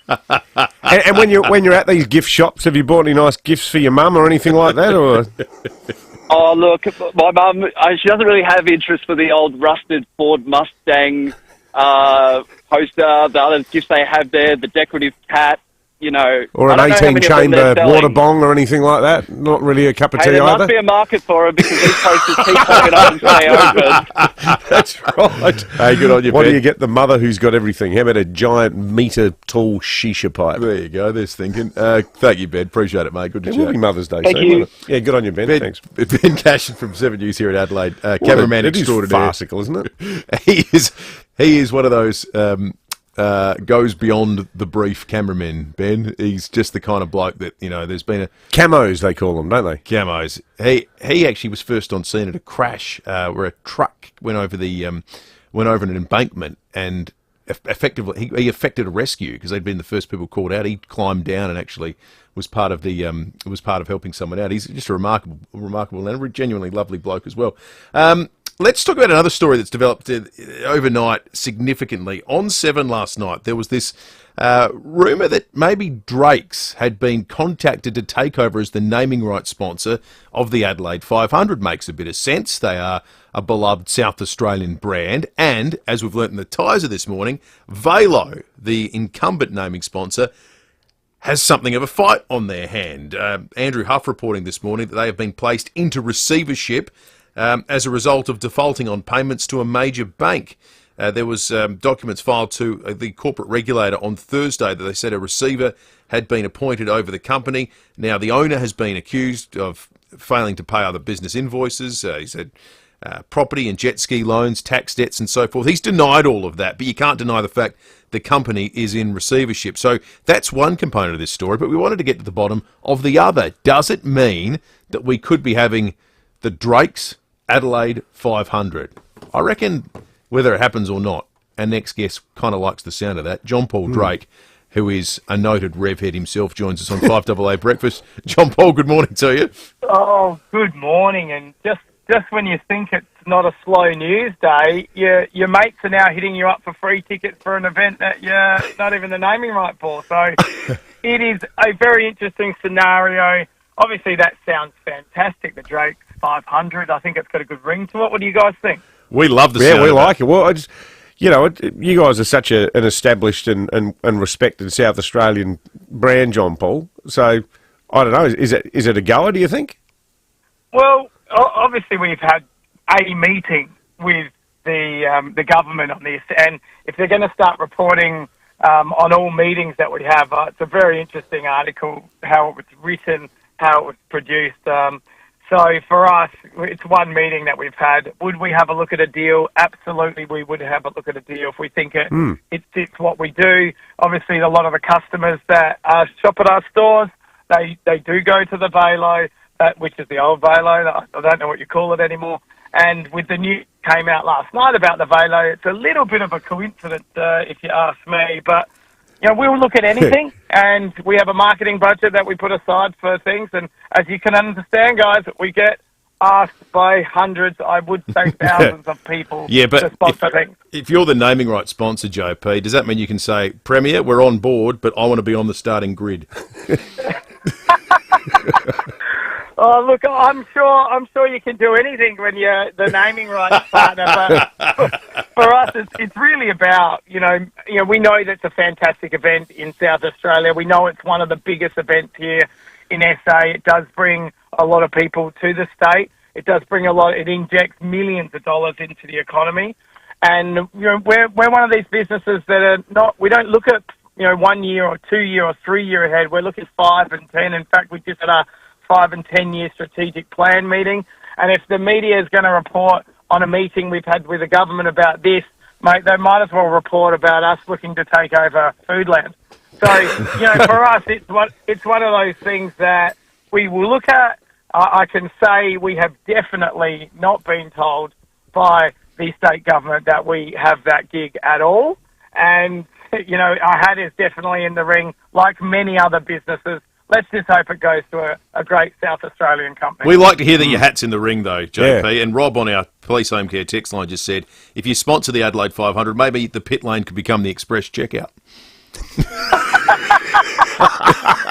Oh my God, there's so many different things we could actually play on this.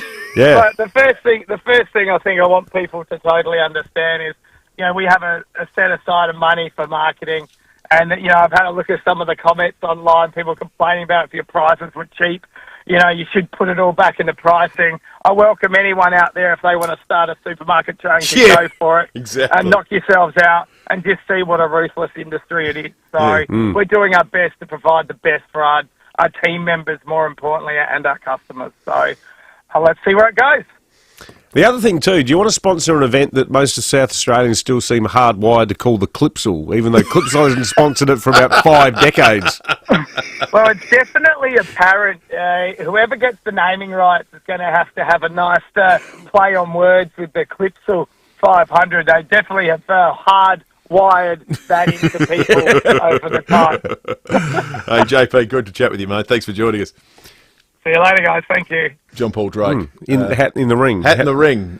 Hey, can I just quickly correct something I said yesterday? I kind of got it wrong and right at the same time. I paid tribute again to my man, Judge Anthony Allen, for his excellent sentence. I had my sentences mixed up. There are actually 2 judgments that I wanted to refer to yesterday. The first involved the whopping 8-year sentence that was given to that horrible woman, Lauren Wilgoose, the drunk who killed that bloke outside the Goodwood shops. There was actually Judge Nick Alexandrides who put her away for 8 years. But Judge Allen was doing good work with that shocker, Megan Sky Blancada, who groomed and abused a 14-year-old boy and thought the whole thing was a bit of a storm in a teacup. Judge Allen described her as morally repugnant and put her away for 5 years. So, as we said, always happy to raise a cocked eyebrow in the direction of the judiciary where they err on the side of softness. Sometimes beyond that, letting people go for things that make your jaw hit the ground. But when they do get it right, and they actually often do, these are 2 examples of judges saying, listen, and they use the terms, this fails community standards.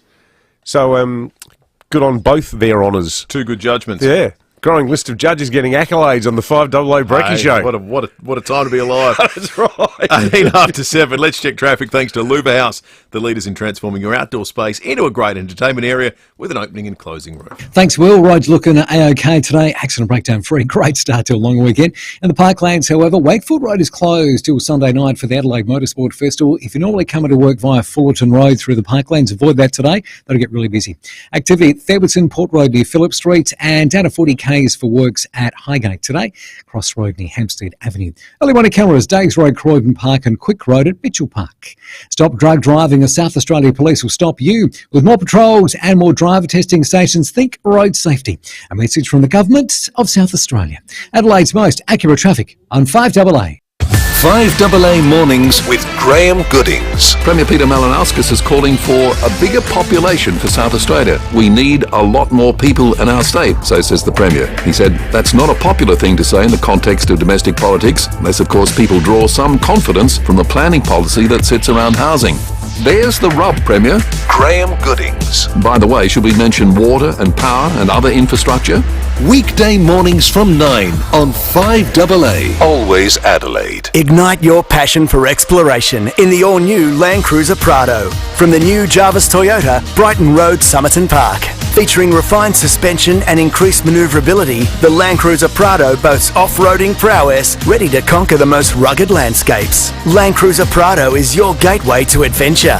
Come and experience the difference and take a test drive of the all-new Land Cruiser Prado today at Jarvis Toyota, now on Brighton Road, Somerton Park. I'm high! Hey, the Excelsior Hotel has always felt like home. And for seniors, it's always been great value with 20% discount on selected bistro meals. Yep, 20% off. Feeding the whole family? Bring them all Saturday or Sunday for live acoustic music from 5 p.m. And kids eat free. Some conditions apply. The Excelsior Hotel feels like home, but better. You just know it's a Barreau Hotel. Hey guys, did you know that in every Austrac Campus camper, they come with a fridge, solar panels, hot water system, portaloo, charger, inverter, boat rack, midgie-proof meshing, 16-ounce canvas, fully enclosed annex. Austrac Campus! Summer's here. Time to get your new Woolco pool blanket. Made from quality materials, a Woolco pool blanket will keep your pool clean, warm and reduce evaporation. Uncover the savings now. Visit woolco.com.au. Join the Anglicare SA and Adelaide United soft toy toss at Coopers Stadium Friday, March 14. Anglicare SA is the official matchday partner as Adelaide United takes on Macarthur FC. Anglicare SA is calling on all fans to bring a new soft toy or teddy bear and toss it onto the pitch at half-time. What a cool idea. Every donated toy will go to a South Australian child in need, bringing comfort to families doing it tough. I reckon they've done this before and I've seen it. It looks spectacular. Oh, yeah. The video's great. If you can't make it to the game, you can still make a difference. Donate online at anglicaresa.com.au/soft toy toss. Visit Anglicare SA in the family park before kick-off to learn more about their vital community services. Plus, if you forget your soft toy, you can buy one at the marquee. Let's fill the pitch with kindness. Bring a soft toy and toss it onto the pitch Friday, March 14 at Coopers Stadium. Tickets for the Hospital Research Foundation Home Lottery are over 80% sold. It's not too late. You could win the life-changing $3.5 million Scott Salisbury Grand Prize in Somerton Park. Fully furnished with $500,000. You could be living the dream mortgage-free. HomeLottery.com.au. Life-changing prizes. Life-changing impact. HomeLottery.com.au. Licence M14673. The most frustrating thing about having your car repaired after a collision can be the wait. Sometimes months. At Premier Panel Services, the wait is one thing you won't have to worry about. We've expanded our workshop and our highly skilled team. It means we're better equipped to deliver an outstanding outcome for you and your car. RAA and MTA approved, Premier Panel Services work with most insurance companies. So ask for Premier Panel Services and get back on the road sooner. Rosanna Mangiarelli here from 7 News. Join me and Will Goodings for Adelaide's leading news hour, 7 News, tonight at 6 o'clock. Hyundai's Keys to Summer event is here. Unlock offers across a wide range of Hyundai models. T's and C's apply. David Penberthy and Will Goodings, 5AA Breakfast. 23 minutes after 7. If you're waking up and expecting to hear in the news wrap this morning a full blow-by-blow account of what happened with the cyclone hit off of Queensland, well, overnight it's slowed down, delayed, and the expectation is that it won't hit Queensland until Saturday morning now. Now, slowing down has good and bad effects. The good news is people that were preparing have more time to prepare. Sandbagging, there's better science now about specifically where it's going to hit. The bad news is, if it slows down, it can gain power because it's over water for a longer period of time before it makes landfall. So we're still watching that one, but there are no updates this morning beyond it being quite wet and windy in Queensland. I was thinking last night, Sanga Chow, best named person, the best Chow since Leslie Chow in The Hangover. Yeah, that's fair. What you talking about, Willis? He's more of a hero than Leslie Chow. Toodaloo. Etc. I think that's the most unflattering comparison that's been made. I know people. I reckon some people feel huge affection for Leslie Chow. He's a terrific character. Hey, remember that band I saw at Manham Hotel, Heatwave? Gawler's own Heatwave. Well, they're playing a couple of shows in the city this weekend. They're playing at the excellent Lady Daly Hotel there on Port Road in Highmarsh tonight. I love that pub, just near the Highmarsh Stadium. And then tomorrow night they're playing at the Q Bar in Norwood. They sold out a show at the Fringe. Good to see a bunch of young guys having a crack with an excellent list of covers and, getting people up and about. Absolutely going off that night at the Manham Hotel. So, Lady Daly tonight, Q Bar tomorrow. And speaking about report cards with distinctions, here's Ginnivan. Tim Ginnivan on 5AA Breakfast. Timmy G! Well, if the AFL had their way, we would have woken up this morning talking about the start of the AFL season. Unfortunately, Cyclone Alfred had a bit to say about that, so it's thrown everything up in the air, including the fixture for the rest of the year. Timmy, good morning to you. Have you been able to make sense of it yet?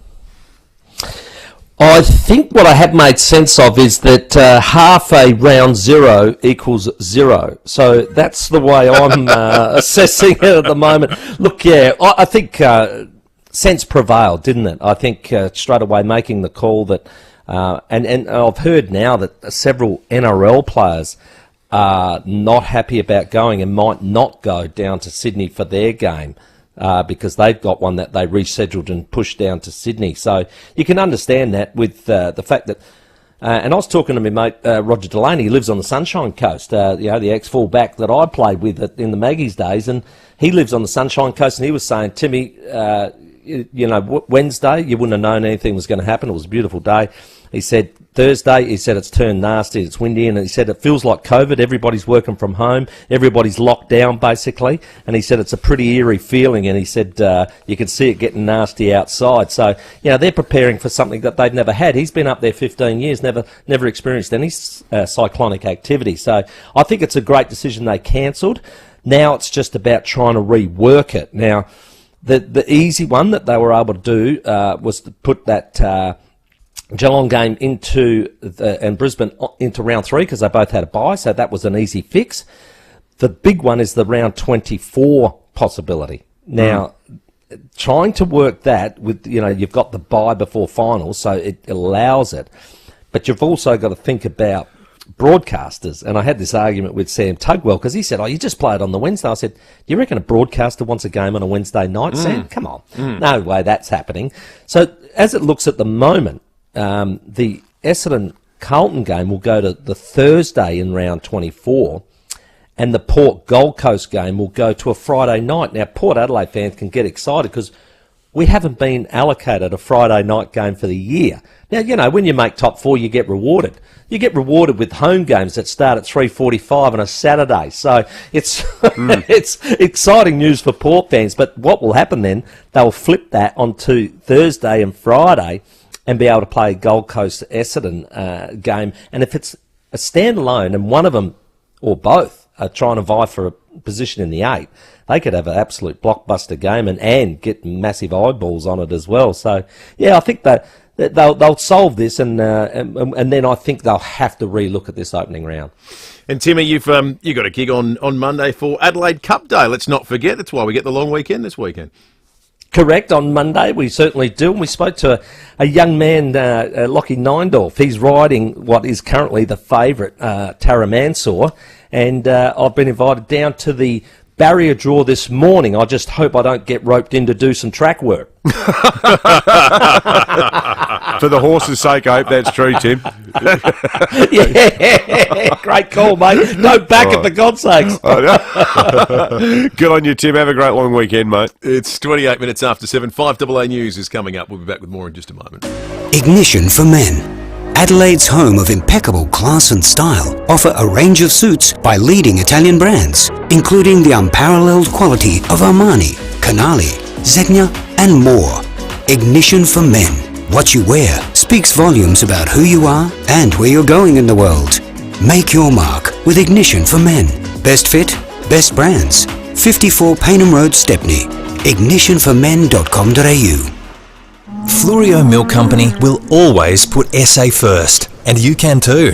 When you reach for milk, reach for Fluorio Milk Company products and support our dairy farmers and their families. We guarantee that all our milk is 100% South Australian, and it's always fresh. We have over 24 refrigerated trucks shipping Fluorio milk to cafes, restaurants and supermarkets all over SA. Look for the local in your supermarket. Fluorio Milk Company. We're for SA dairy farmers. If you're thinking of building or you're renovating your kitchen, you have a lot of choices to make. But the first choice should be Smeg. We have an amazing Smeg showroom right here in Adelaide. It's called Deputy Distributors, and they're in Dudley Park. And inside, you'll find the full Smeg range on display. That's right, everything from ovens, cooktops, dishwashers, fridges to cellars, kettles, toasters and more. Smeg pairs powerful performance with architectural design. And look, these cooking demonstrations they do there, you can really taste the difference with Smeg. They're a lot of fun too. Smeg's been made proudly in Italy since 1948. Its colour, design and technology is world famous. Smeg, technology with style. Visit the Smeg showroom today at Debney Distributors, Harrison Road, Dudley Park.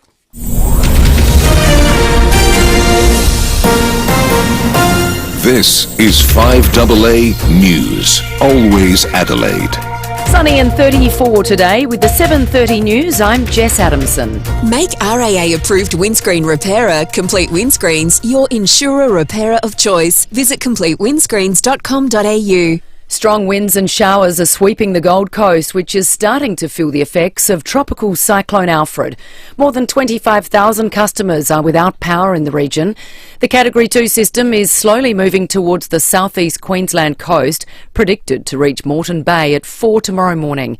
Acting Police Commissioner Shane Chellapi says emergency services are now preparing for flash flooding. We've spoken openly about these big waves on the beach. We're still going to see that.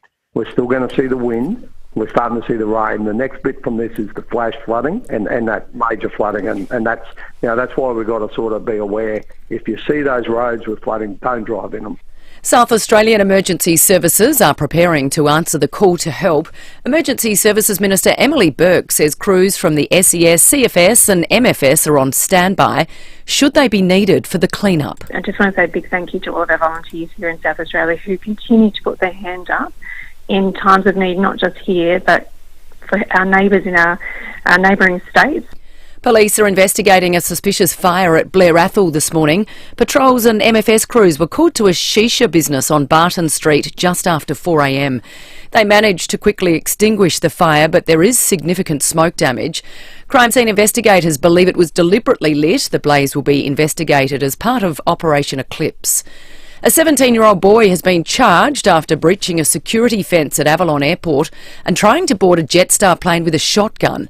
Madeline Burke reports. Passengers were boarding the Sydney-bound plane yesterday afternoon when the drama unfolded. A shearer from Echuca saving the day. Hero passenger Barry Clark put the teenager in a headlock, telling 10 he was the closest person who could help in the situation. When I saw the complete gun, I said, "We're in trouble here," and then I saw it towards her chest. Police also allegedly located 2 bags and a vehicle belonging to the boy. He's been charged with a number of offences, including unlawfully taking control of an aircraft and bomb hoax. Avalon Airport has been reopened.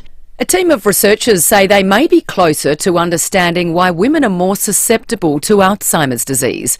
They believe proteins that lead to the disease build faster in female brains.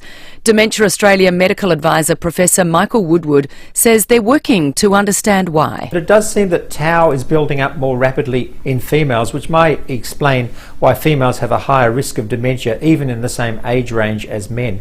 And this tau might be building up because of hormonal changes, but we don't know that. Botanic Park will be alive with the sound of world music this long weekend. WOMAD returns for 2025. Director Ian Scobie says, as always, the program is a musical smorgasbord. The gates open at 4 this afternoon. You try and give audiences that mix of different performance styles. So whether it's, a fado singer from Portugal, Australia's First Nations dance company in terms of Bangara, through to sight performance. Now turning to 5AA Sport. To make room for renovations, Agostino Mitsubishi are having a stock clearance sale on now, Nailsworth and Mawson Lakes. And it's time for some footy, Tom Wren. Absolutely, we cannot wait for it, can we, Jess? We've had to wait a little bit longer. Sydney and Hawthorn will face off in the season opener at the SCG tonight. Now, it comes after last night's match was postponed. And the impending cyclone in Queensland is playing havoc with the Lions' training schedule. Brisbane GM of football Danny Daly telling Wide World of Sports their initial plans were based around the cyclone crossing the coast early Friday morning. With a view that we'd be able to get the boys back in on Sunday potentially for a bit of a session. We're in the hands of the gods a little bit as to when we can get them next, so based on what the outlook's like now, we probably won't get them till Monday. Let's go to cricket. South Australia will be hoping for a lot of runs on day 2 of its Sheffield Shield clash against Victoria at Junction Oval in St Kilda. SA will resume at 2 for 40, still trailing the home side's first innings total by 245 runs. Well, the Adelaide Cup barrier draw will be held this morning as excitement builds ahead of the race on the public holiday Monday. One of the big local hopes is Gotta Go Guru from the McDonald Glewis stable. Joe Glewis, who works with the horse, says they're not sure just how good this horse could be. We don't really know her ceiling yet, I don't think. Obviously winning 4 in a row, and she's had 7 starts over 2,000 metres plus, and she's won 6 of them. So, I guess we don't really know how she's going to go either. Yeah, sounds promising. And a tough morning for the English clubs in their knockout Europa League tie matches. Tottenham lost 1-0 to AZ Alkmaar, while Man United had a 1-1 draw against Real Sociedad.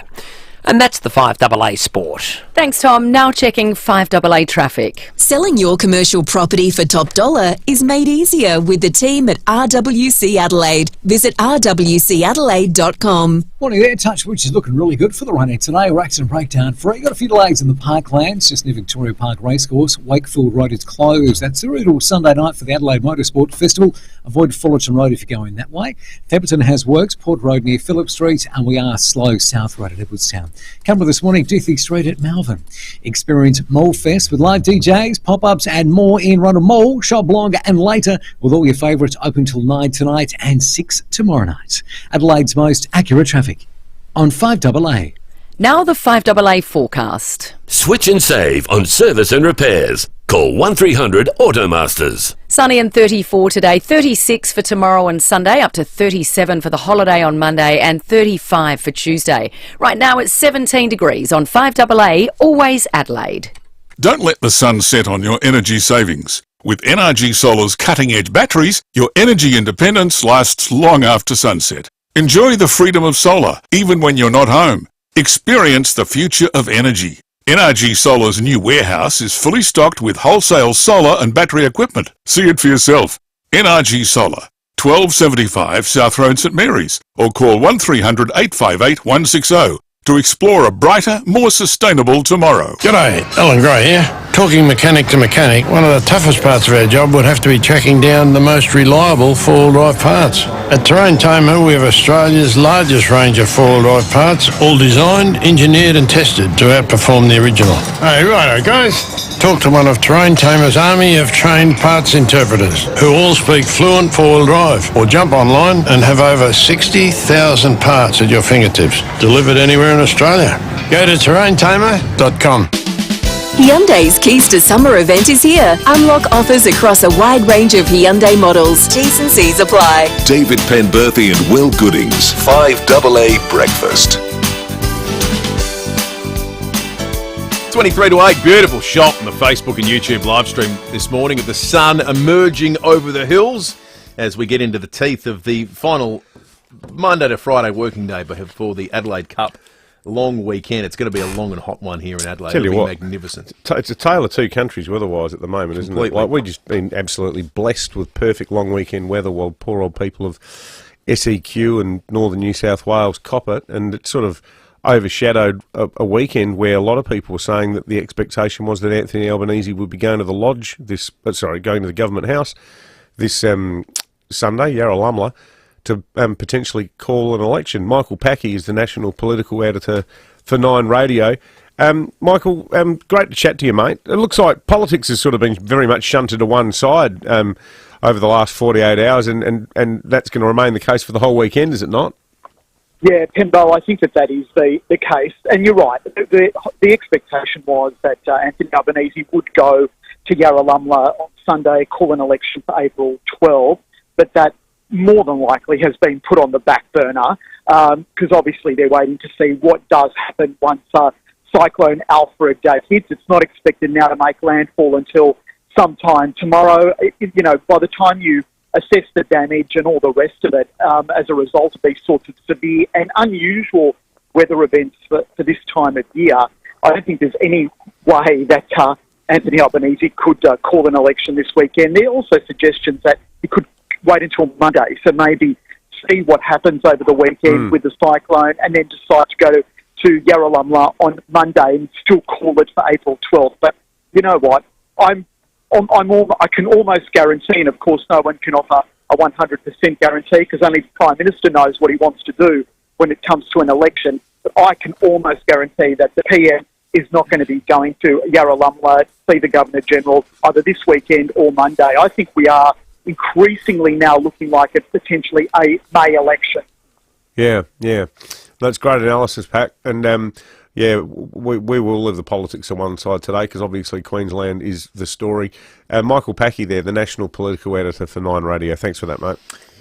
It's 20 minutes to 8. We recorded just the other day a fascinating and what turned out to be really long chat with Dr. Cathy Foley. We had an opportunity to have access to a former chief scientist of Australia, which is someone you don't get to chat to very often, an incredibly inspirational woman too, and a fascinating story to hear in the lead up to International Women's Day. A physicist by trade. What we've got for you here is a part of that chat, because we just couldn't stop talking to her. So what we've got, we'll play you a bit now. The rest of it, though, if you want the full long version, you can go to wherever you get your podcasts from, follow 5AA Breakfast, and we'll have the full chat with Dr. Cathy Foley, who is a truly fascinating person that's got an incredible insight into so much that's going on in Australia and around the world at the moment. Well, David, our next guest is the national recipient of the 2025 Australian Awards for Excellence in Women's Leadership. Someone with one of the coolest titles, or has had one of the coolest titles, I think, in Australia, the Chief Scientist. She was Australia's 9th Chief Scientist, and one of a couple of chats we're going to do with extraordinary women in the lead up to International Women's Day, which is, of course, on Saturday of this week. Dr. Cathy Foley, good morning to you and welcome to 5AA Breakfast. Thanks for having me. It's great to be talking to you. It's great to be talking to you, Dr. Foley. Now, I want to ask you about your scientific journey. As a young girl, you know, when you're at school and when you got to uni, did you feel like you were something of a novelty, particularly at uni, as a female studying in your chosen field? Well, that's a good question, actually. I was, because I did physics, I was often one of either the only girl or one of two. So, yes, to some extent, although the thing was interesting is I had brothers and used to, sort of being with boys, I guess, and so I was quite comfortable with it. But, yeah, I always note that two things. People always remembered my name, which is always useful. Second thing was I got more than my fair share of marriage proposals from people I'd never been on a date with. It was a good way to meet someone, I guess, with the numbers so stacked heavily in your favour. But historically, though, I mean, I can remember, I'm 55, and I can remember Maths 1, Maths 2, Physics, Chem and English. There was a sort of alpha male sort of imprimatur on that as being the sort of thing smart young men should do. But women were sort of shunted a bit to one side in that conversation. Yeah, look, traditionally women have, and still don't actually, I should say, we still have a pipeline issue with women and young women, girls and young women doing maths and science, the physical sciences at all. So that's a pipeline issue, and it's quite low in schools around Australia. It's something like 4% or something of girls are doing physics and high-level maths, and it's been going down. In fact, Western Australia has been worried that they're going to have no girls doing physics and high-level maths in a few years' time. Other states have turned it around, like Queensland and New South Wales. I don't know South Australia's numbers, but there's been a big focus on that, and I think states that have been considering that have started to see a turnaround, but from a low base. So it is an issue, and we do need young women to think that this is something they can do, because we need every brain we can get who's interested and got the potential to contribute to help us, first of all, solve the biggest problems, but also have a great time. I've had a wonderful career. Yeah. Dr. Foley, this is a different issue, but we don't get access to a former chief scientist very often in the program, so I wanted to put this to you, because it does come up on the program a bit these days. There's this rising inherent distrust of science that seems to be in vogue at the moment, or a pushback on science that I don't think existed 10, 15, 20 years ago. It's trendy almost in a way to disbelieve things that have been unequivocally scientifically proven. As somebody who works in the field, is it something you're aware of and concerned about? And if so, is there a view within the community about how to push back on that creeping form of unhealthy scepticism? First of all, the evidence. When I was chief scientist, I always worked on the evidence, and there was a report that came out just earlier this year of a review of, I think, 73,000 people around the world, including in Australia, and it asked if you trust scientists, not science, but scientists. And Australia is, I think, in the top 5 countries in the world that trust scientists the most. So largely, people trust scientists, so that's a good starting point.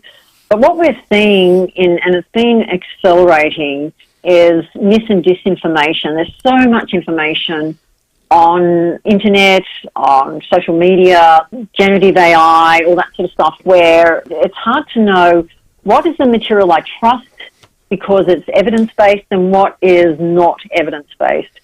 And as a society, we've got to be careful there. And one of the things which was interesting, we did some work last year looking at this, saying that is a real concern that if someone says something and they say it over and over again, it becomes fact, even though it's incorrect. But we have a tendency when we have the facts or the evidence-based information, we just say it once because we think it should speak for itself. So we haven't got that balance right yet, so that's one thing. The other is it's really important for us to encourage people to be critical thinkers and say, where did this information come from and is it trustable? And one of the things which has been a bit of a hobby horse, I guess you could say, and even though my role is not to advocate, I'm no longer chief scientist, so I'm going to advocate. I think there's a huge opportunity for Australia to adopt an open access policy that would allow everyone in Australia to have access to research literature, which is largely behind a paywall. You know, if you've seen some article in a newspaper and you click through and it says you've got to pay a large amount of money to be able to read the science that's been publicly funded. One of the things which the government is considering at the moment, and successive governments have considered this, and I'm hoping it will get over the line, is that anyone with an Australian IP address will be able to access all research literature. And so that'd be great for, first of all, trust in information, having a peer review. The peer review process is what scientists use or researchers use to get other researchers to say, is that work correct or not? And it's a savage process, I have to say. You know, like actors go through and have to have that experience of going to get an audition and, you know, they say it's soul-destroying. Scientists have the same thing where they hone their craft because any published information, any published document or any document that really comes from a scientist should be going through peer review where experts around the world read your work, and it often is savaged, and then you have to go and try and improve it until it's absolutely everyone says, yeah, this is as best as we can have it. It's not perfect, but it's pretty good. And so that's trusted information. It's almost like it's got a tick of approval, and so people should know that if it's published information, it's 99.99% trustable. It's a great idea. I love that. It'd be great. And it'd help social cohesion. It would mean that small businesses, even you as journalists, will be able to get to the absolute critical information. I think that would be a huge game changer for us having a society that can know where to go for trusted information. Well, we've loved the chat, Dr. Foley. Dr. Kathy Foley, the national recipient of the 2025 Australian Awards for Excellence in Women's Leadership. Lovely to meet you. Hopefully we chat again another time. Thank you. Oh, please do, and thanks so much for your interest. It's been great. That's Dr. Kathy Foley. The full version of that interview available at the 5AA Breakfast podcast, where you can get the full show, and also you can get little snippets cut down. Now you get a longer version of that. It's about twice as long, because Dr. Foley was just a fascinating person to have access to, so you can hear that through your usual podcast avenues. You can just get the podcast off the website, can't you? You can go to this 5AA.com.au and it's there. Well, best to get where you get podcasts from. Where do you get the podcasts from? Well, you might be on it if you're on podcasts are us. You might get them through from, as Dennis Committee called it, the iTunes store. Podcast, the people on them, if they're on iPhone, you got a podcast button. It's Apple Podcasts. You get it through. Well, yeah, right. People often get podcasts through Spotify. Services like that.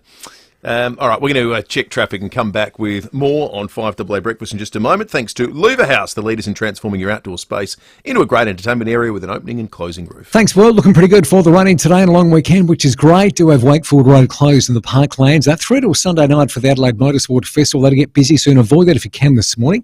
Theberton has works, Port Road near Phillip Street, and slow for activity at Toorak Gardens, Kensington Road near Port Rush Road. Early morning cameras, Anzac Highway, Ashford, and got one setting up right now, Winston Avenue at Cumberland Park. Adventures start with an Isuzu D-Max. Whether it's for work or a weekend away, there's a D-Max for you. Book a test drive at your local Isuzu retailer today. Adelaide's most accurate traffic on 5AA.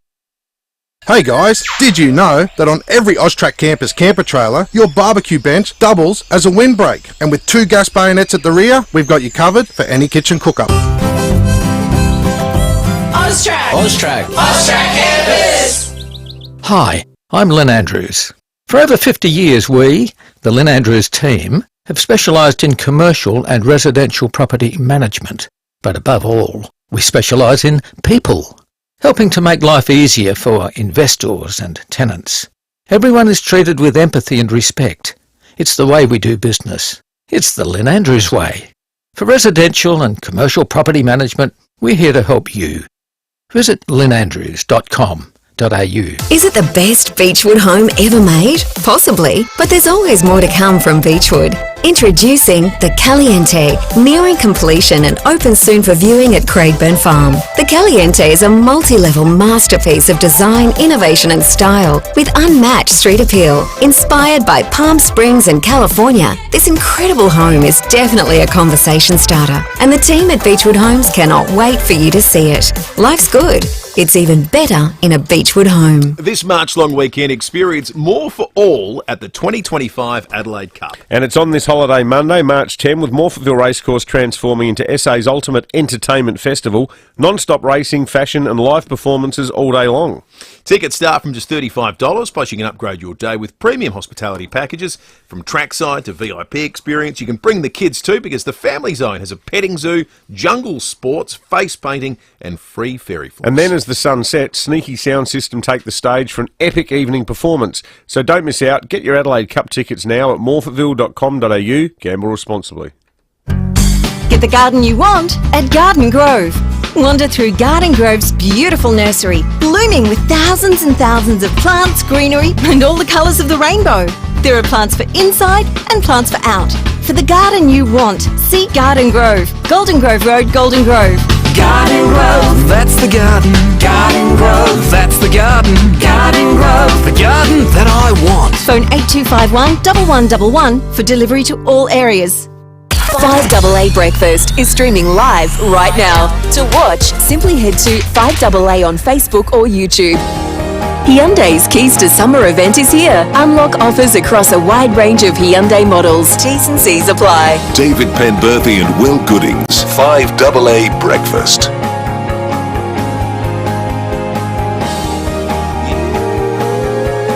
Eight minutes to 8, it is of course Meat Tray Friday, thanks to John and the team at Welland Plaza Meats in the heart of Welland Plaza, Port Road, Welland. You can nominate an inspirational woman, be it someone in history, a public figure of today, or someone in your life. We've had them all in the first hour as entries for the Meat Tray. Keep them coming in, 8223 0000, or jump on the Police Home Care text line, where we've had entries, but also comments on a wide range of subjects. Have you got one, Will? What's the Polish word for grandma again? Babcia? Babcia. Babcia. Mm. You mention her a lot. She'd be on your list, wouldn't she? My babcia was great. Yeah, I was lucky to know her for a few years before she passed away. Both my There's a treasure trove of documents and things that we have at our place at the moment from her that my wife and I are going through at the moment. That's lovely. It's just trying to piece together what is a really difficult family story to find. Because you're trying to do the ancestry thing. Yeah, and it's like they had as hard a life as anyone can imagine. You know, as refugees and misfortune that goes beyond that as well. Because of World War II. Yeah, and then just families that never reconnected.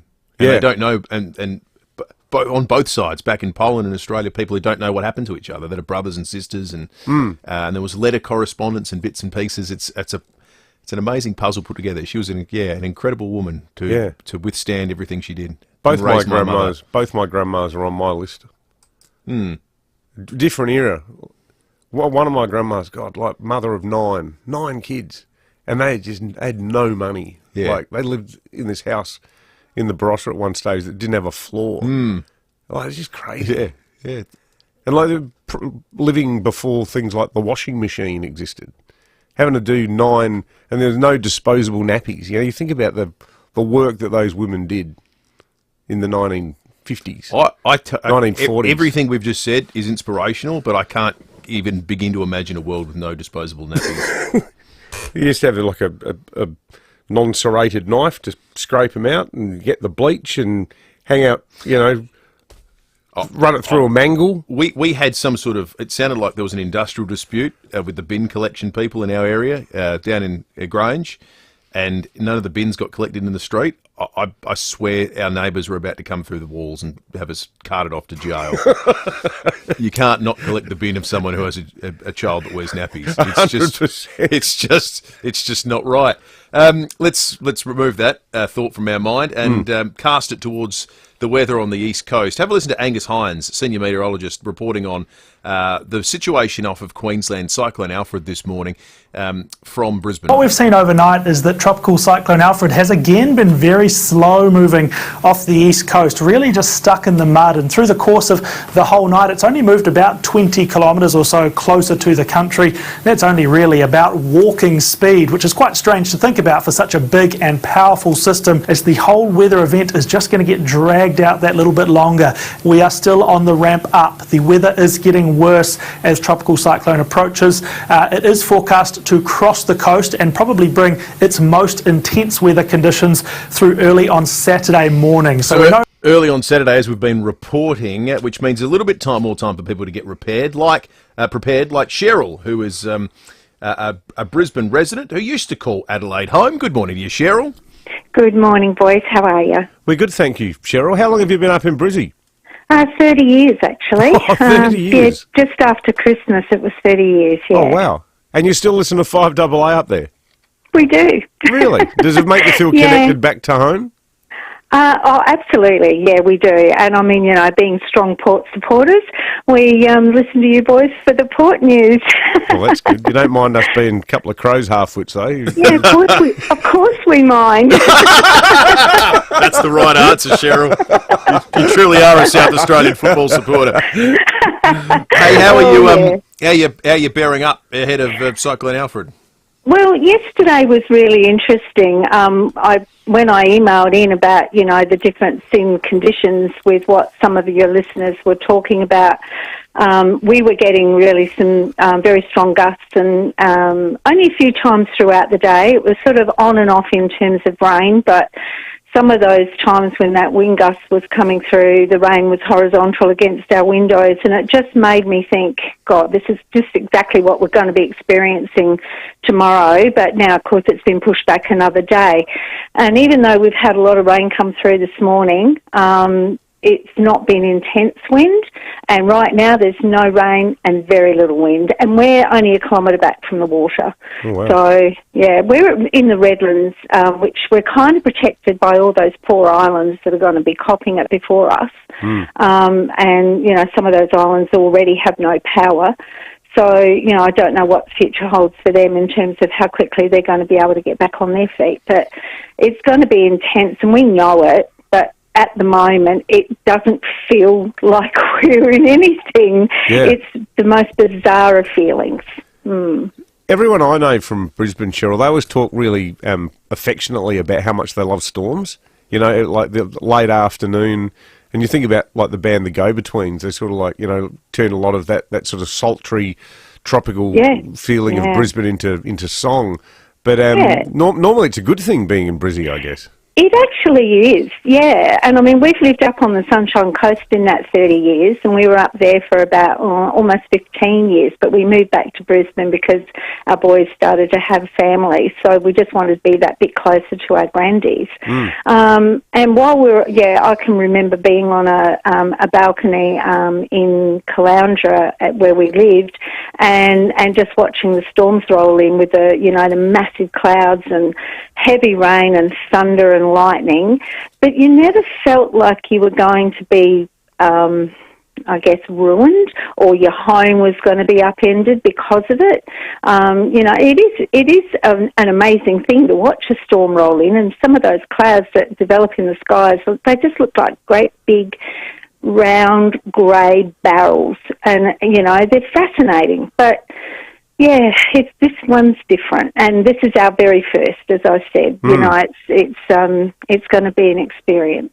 Yeah, it certainly is. Well, we hope that everyone stays safe, and that there's no significant damage or heaven forbid any injuries to anybody. I'm just looking at the footy schedule for the year ahead. I haven't got up to enough rounds yet, but do Port have a game in Brisbane or on the Gold Coast this year that you're aware of, Cheryl? Yes, we are, and sadly we're overseas. Oh, no. Oh, what a bummer. I know. Well, but being our boys overseas is all right. Yeah, our boys will go and they'll take the grandkids. So, you know, they're all Port members, by the way. Sorry. You got them all brainwashed? Actually, yes. Hey, good on you, Cheryl. Great chatting to you, Cheryl, and thanks for listening too. Yeah, absolutely. And stay safe up there in Brisbane. It's 5AA News Time, breaking at 8. Oh, speaking of footy, and Cheryl might be interested in this. We have a footy/5AA breakfast related breaking at 8 next.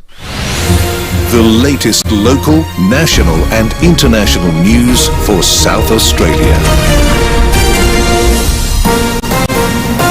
This is 5AA News, always Adelaide. Sunny and 34 today with the 8 o'clock news. I'm Jess Adamson. For the best price, quality and same-day service, trust Complete Windscreens. RAA approved, Main North Road, Prospect. There are calls for a major review of airport security across the country after a teenager breached a security fence at Avalon Airport and tried to board a Jetstar plane with a shotgun.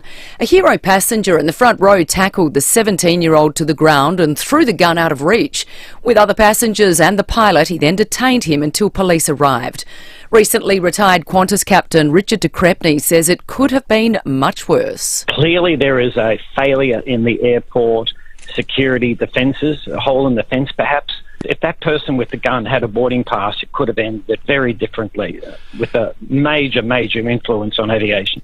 The teen has been charged and remanded while Avalon Airport reopened last night. A man will face court today after an altercation at Seaton turned deadly. Police were called to Min Street East just after 4 yesterday after reports of a fight between two men. A 54-year-old Seaton man died at the scene. A 51-year-old Seaton man was arrested and charged with manslaughter. Police say the pair were known to each other. Raging tides and heavy rain are threatening thousands of homes in Queensland as tropical cyclone Alfred slowly approaches the coast. Almost 100 flood warnings are in place. If the system speeds up by even 1 kilometre per hour, its arrival could coincide with high tide in the very early hours of tomorrow. Reporter Luke Bradman says that would exacerbate surging tides already posing a risk to coastal communities. The Bureau have warned us that the tidal surge, the storm surge with this system, could now be as big as 1.5 metres on top of that high tide. That's going to just spell devastation, not only for our beaches, but any residents in low-lying areas. The Bank of Mum and Dad is among the 10 biggest lenders in Australia now. Data from Digital Finance Analytics shows 60% of first home buyers are turning to their parents for financial help, borrowing $100,000 on average. Talks between Ukrainian and United States officials are set to take place next week, aimed at ending the war. Europe correspondent Jessica Millwood reports. Urgent talks have been held in Brussels, European leaders coming together to discuss the war in Ukraine and the threat to the region's security. Ukrainian President Zelensky was there, very thankful to the leaders for their support. As reports emerge, Ukraine and US officials are set to come together next week in Saudi Arabia to resume peace talks following the Oval Office disaster. The President of the European Commission saying this is a watershed moment for Europe. South Australia's 2025 Woman of the Year is Emma Stevens. The wife of Police Commissioner Grant Stevens, Emma was honoured at a ceremony at Sky City last night. The mother of 5 has been a powerful advocate for organ donation since her son Charlie was killed in a hit run in late 2023. Food icon Maggie Beer was chosen as Leader of the Year and the People's Choice winner. Australian tennis legend Fred Stolle is being remembered as one of the nicest people you could ever hope to meet. The two-time Grand Slam winner and long-time commentator has died aged 86. Tennis correspondent Craig Gabriel says he regarded Fred as a friend. In this business and in this sporting world, to never have an ill word spoken about you says a lot for the individual, and that's exactly the situation with Fred Stolle. Now turning to 5AA Sports. To make room for renovations, Agostino Mitsubishi are having a stock clearance sale on now, Nailsworth and Mawson Lakes. Here's Tom Wren. Thank you, Jess. Adelaide and Port Adelaide's players will have internal trials and match simulation today as they continue to prepare for their round 1 matches next weekend. The season will get underway tonight with Sydney hosting Hawthorn at the SCG. It comes after last night's clash between Brisbane and Geelong was postponed due to Cyclone Alfred. Let's go to cricket. South Australia's fought back hard after a shaky start in its Sheffield Shield clash against Victoria at Junction Oval in St Kilda. Victoria was 1 for 126 before the visitors dismissed the home side for 285. Henry Thornton and Jordan Buckingham each taking 4 wickets. SA then reached 2 for 40 at stumps in reply. Thornton says they did well after starting the day slowly. I thought we fought back pretty well. They got away to probably a really nice start. We didn't bowl that well, and then we kind of, after lunch, I thought we bowled really nice lines. Bucky bowled beautifully. He got 4 as well today. The Adelaide Cup barrier draw will be held this morning ahead of Monday's big race. Local hope Gotta Go Guru hoping for a favourable draw. One game in the NRL last night, and it was the Brisbane Broncos making a real statement under new coach Michael Maguire with an emphatic 50 to 14 point win against the Sydney Roosters. Mixed results for the Aussies at the Indian Wells Tennis Tournament so far today. Rinky Hijikata had a straight sets win on the men's side, but Madison Inglis has gone down on the women's side in straight sets. Isla Tomljanovic has just hit the court in her match against American Katie McNally. Games are currently on serve in the first set. And Aussie Cam Davis is off to a bright start at the lucrative Arnold Palmer Invitational event in Florida. He's finished his round at 2 under, putting him just 1 shot off the lead. And that's the 5AA Sport. Thanks, Tom. Now checking 5AA traffic. Selling your commercial property for top dollar is made easier with the team at RWC Adelaide. Visit rwcadelaide.com. Morning there. Roads looking pretty good today. Accident breakdown free. However, urgent sewer works at the moment at Fulham. That's on Hingley Beach Road near Tapley's Hill Road. Wakefield Road closed in the Parklands. That's for the Adelaide Motorsport Festival. That'll get busy this morning. Avoid that if you can. And we're quite slow. Brighton Road, Brighton. You'll find cameras today. Airport Road, Brooklyn Park, and Days Road at Croydon Park. Optus mobile, internet and tablet plans are better together. Bundle eligible Optus plans and save big. Ends April 6. Visit Optus in-store or online. T's and C's apply. Adelaide's most accurate traffic on 5AA.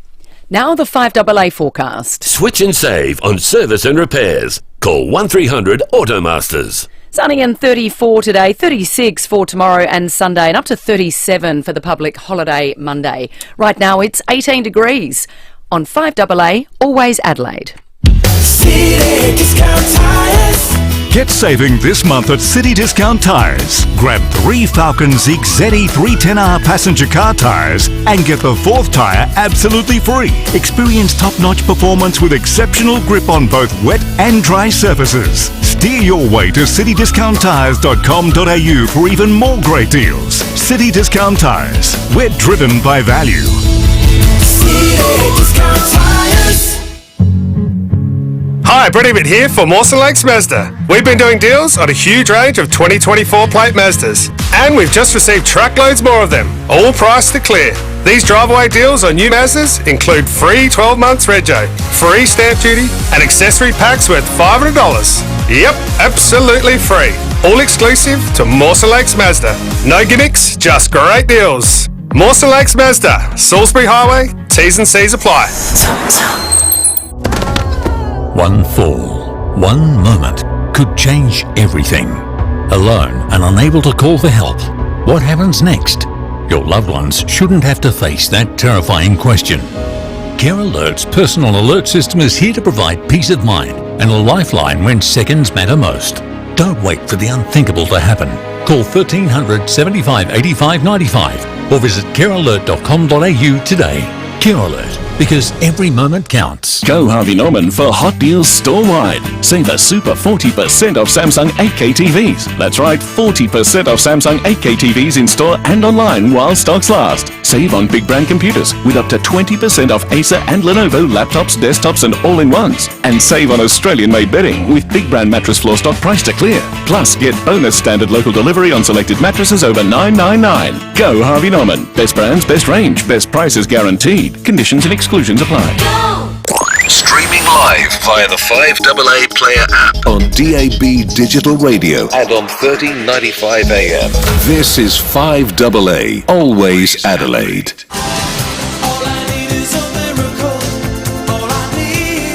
Hyundai's Keys to Summer event is here. Unlock offers across a wide range of Hyundai models. T's and C's apply. David Penberthy and Will Goodings, 5AA Breakfast.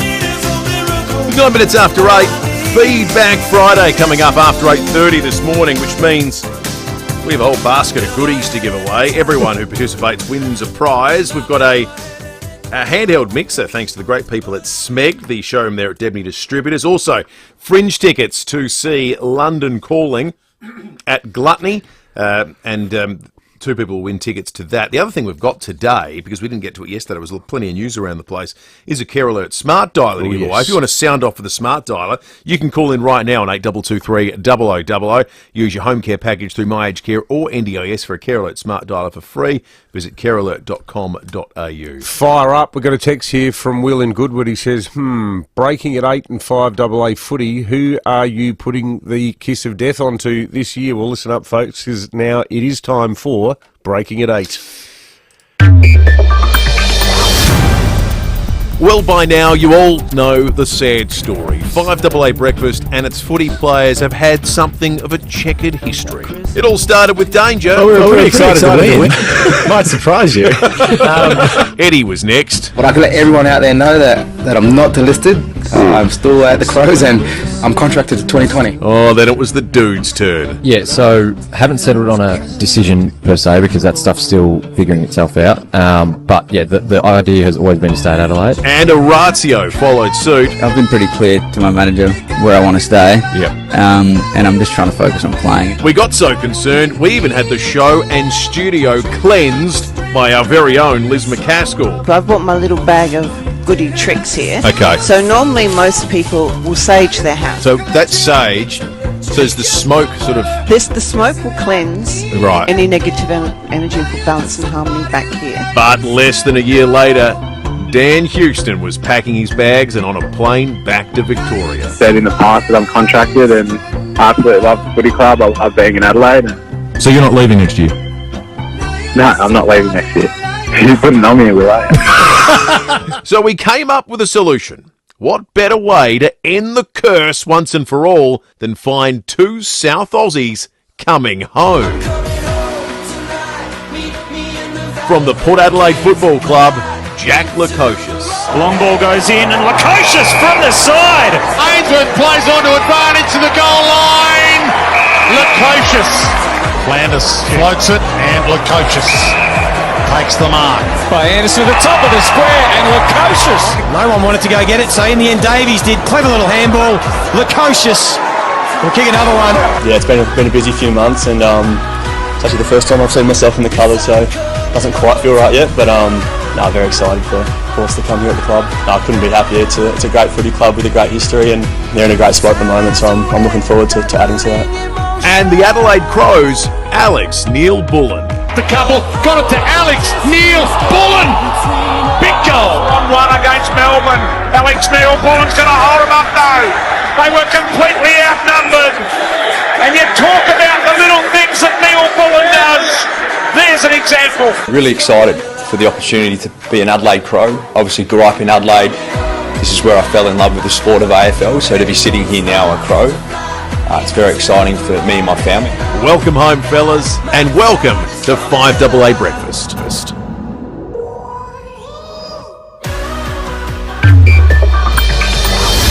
How good is that? So Jack Lukosius, Alex Neil Bullen will be joining us during the 2025 season. Surely, we look. This is foolproof, is it not? Well, in the history of no one's rules come football, back and then gone again. It doesn't tend to happen. I think Trent Crode may have gone from Hawthorn to Freo and back again. There's not many that I can think of the top of my head that have done it. So we think this is foolproof. And it's a nice perspective. We're going to hear from two guys who... They're big names. ...who've played at other clubs. Jack Lukosius is number one pick. Like, this guy was one of the most talented junior footballers ever to come out of South Australia. Yep. And from the Grange Primary School Football Academy, Will? Which you were a part of. Well, yep. You taught him everything he knows. He was my son's cat buddy. Jim's first day at primary school. Is Jack that right? Lukosius was in year 7 and he was his cat buddy. And, of course, Alex Neil Bullen from the Adelaide Football Club. I mean, people probably sick of hearing about how much of a great a bloke and leader this guy is. Nixie apparently just loves him. Yeah. Apparently he's just been training like a maniac. He's just straight into the leadership group. And you think about how extraordinary that is. You roll in, you've been traded in October, so you roll in training in 4 months. December, you're starting your pre-season, and then by February, you're in the leadership group. Yeah. Like, you've known the blokes for 12 weeks, and they've gone, this guy would follow. Mm. So, and he's got a good moustache. Quality moustache. He's got a sort of, Harry Kane sort of look about him. Oh, do you reckon? Over the top boys. Bit of that sort of. I hope he has more success winning trophies than Harry Kane. Well, he already has, actually. He's won a premiership, so that's more than Harry Kane ever won. That's terrific. Yeah. Exciting stuff. Yeah. And I think we can say with great confidence that, and it was probably the Lizzie McCaskill sage working, this looks like the solution to our problem. Well, that's right. It's quite embarrassing, that roll call, isn't it? A few people have picked holes in the logic that underpins our come back and go again. Nathan says foolproof, don't tempt the gods. Ian says, guys, Fantasia left and came back and then left again. So did Eddie Betts, said Phil. That's true. Yeah, but not the first year. We only need to get through 1 year, folks. All right? Let's just have... We'll take it 1 year at a time. One game at a time, 1 year at a time. Small goals. Helen says it's not bloody foolproof. Leave Port Adelaide players out of this. Well, Helen, we want our Port listeners to... My good mate Paul Ashenden, great journo, great bloke, he's just texted me privately going, mate, Eddie Betts returned to SA from Carlton and then signed with 5AA. Paul's a mad Port supporter. We're just going to try and get through 12 months at a time. Maybe Jack Lukosius won't leave the state. Maybe just come back, go to Adelaide. So maybe, having sort of grown up down the Grange area, closer to Westlakes, that'd be a story. That would be something. Don't think that's going to happen. Thank you to all our sceptics that have texted in on 0480081395. No one doubts our powers of, excommunicating South Australian. I can't speak. I can't hear because everyone's talking over me as I try to speak because there's a bit of excitement out in the booth because we have a genuine Australian hero on the line. Barry Clark was the man sitting in 1A yesterday on a plane in Avalon when someone tried to get on board with a shotgun and knives. Barry was wise to it, acted, and because of his bravery, we're probably not sitting here today dedicating the show to an aviation disaster. Barry, good morning to you, mate. Welcome to 5AA Breakfast. Yeah, it was 1C. 1C. 1C. Sorry, Barry. Yeah. So, Barry, walk us through what happened. So you're sitting there on the plane. This guy, did you see him when he was on the tarmac? No. I can't say too much. All I want to say is it definitely will all come out, and I've just, with certain people who have spoke to me and different things, so, but everyone's the airline's been great.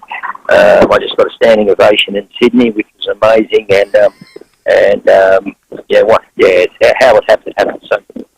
So you Barry got a standing ovation getting off the plane in Sydney because you're still going to the footy tonight, aren't you? 100%. Yep, I'll be there for Jake Lloyd, number 44. Yep. I'm just in Coogee at the moment, heading to my apartment, getting settled in, go for a walk around with my friends, and we'll be at the footy tonight, 100%. So, Barry, so your background, you're a shearer by trade?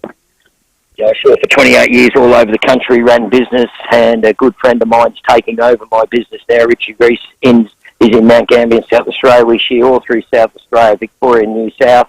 I've been in the industry for a long, long time. I shore for 28 years, and I've been running up to a couple of hundred men over the last 20-odd years in the shearing industry. Have you ever been in a situation, anything like this before, Barry? Well, I did combat sports since I was a kid, yeah. Yeah, but not with a shotgun and a knife and different things, no. Jeez, not at that level, no. It was all politeness in a ring. Yeah, it's all quite civil that way. So very, very much so, yes. How long, Barry, between you spotting something strange and acting was there? Within 30 seconds. Wow. Did you have other people helping you, Barry, as you went about, resolving the situation? Not at the first stage, but at the towards midfield of it, the gentleman flying the plane come out and helped me assist just to get to grab the bullets and get everything out of sight while I had him pinned. But everyone on the plane was great. No one got agitated. No one screaming. No one yelling. I think everyone was just bewildered what went on, and it was all over in a matter of seconds. And then I just had to hold him down. And you've still managed to make it up there for the game, though. Did you get held up for very long? I imagine you would have to be interviewed. We rescheduled our flight for first thing this morning. Yeah. Is it clear to you, Barry, how this bloke got on the plane? I can't comment at the moment. No. But he's, no. Okay, no, that's fair enough. Because there's obviously we want to make sure investigation underway, and he's been charged with a whole bunch of stuff. Look, it's that's all out of my hands, and as I just got to be careful what I say, and I don't want to say the wrong thing to jeopardise anyone. Yeah, sure, mate. Were you worried about your safety at all, Barry? You sound like you just went about it. Yeah. Never. I was worried about the lady. I didn't want her getting hurt. The lady, you mean, because you had concerns about the air hostess, didn't you?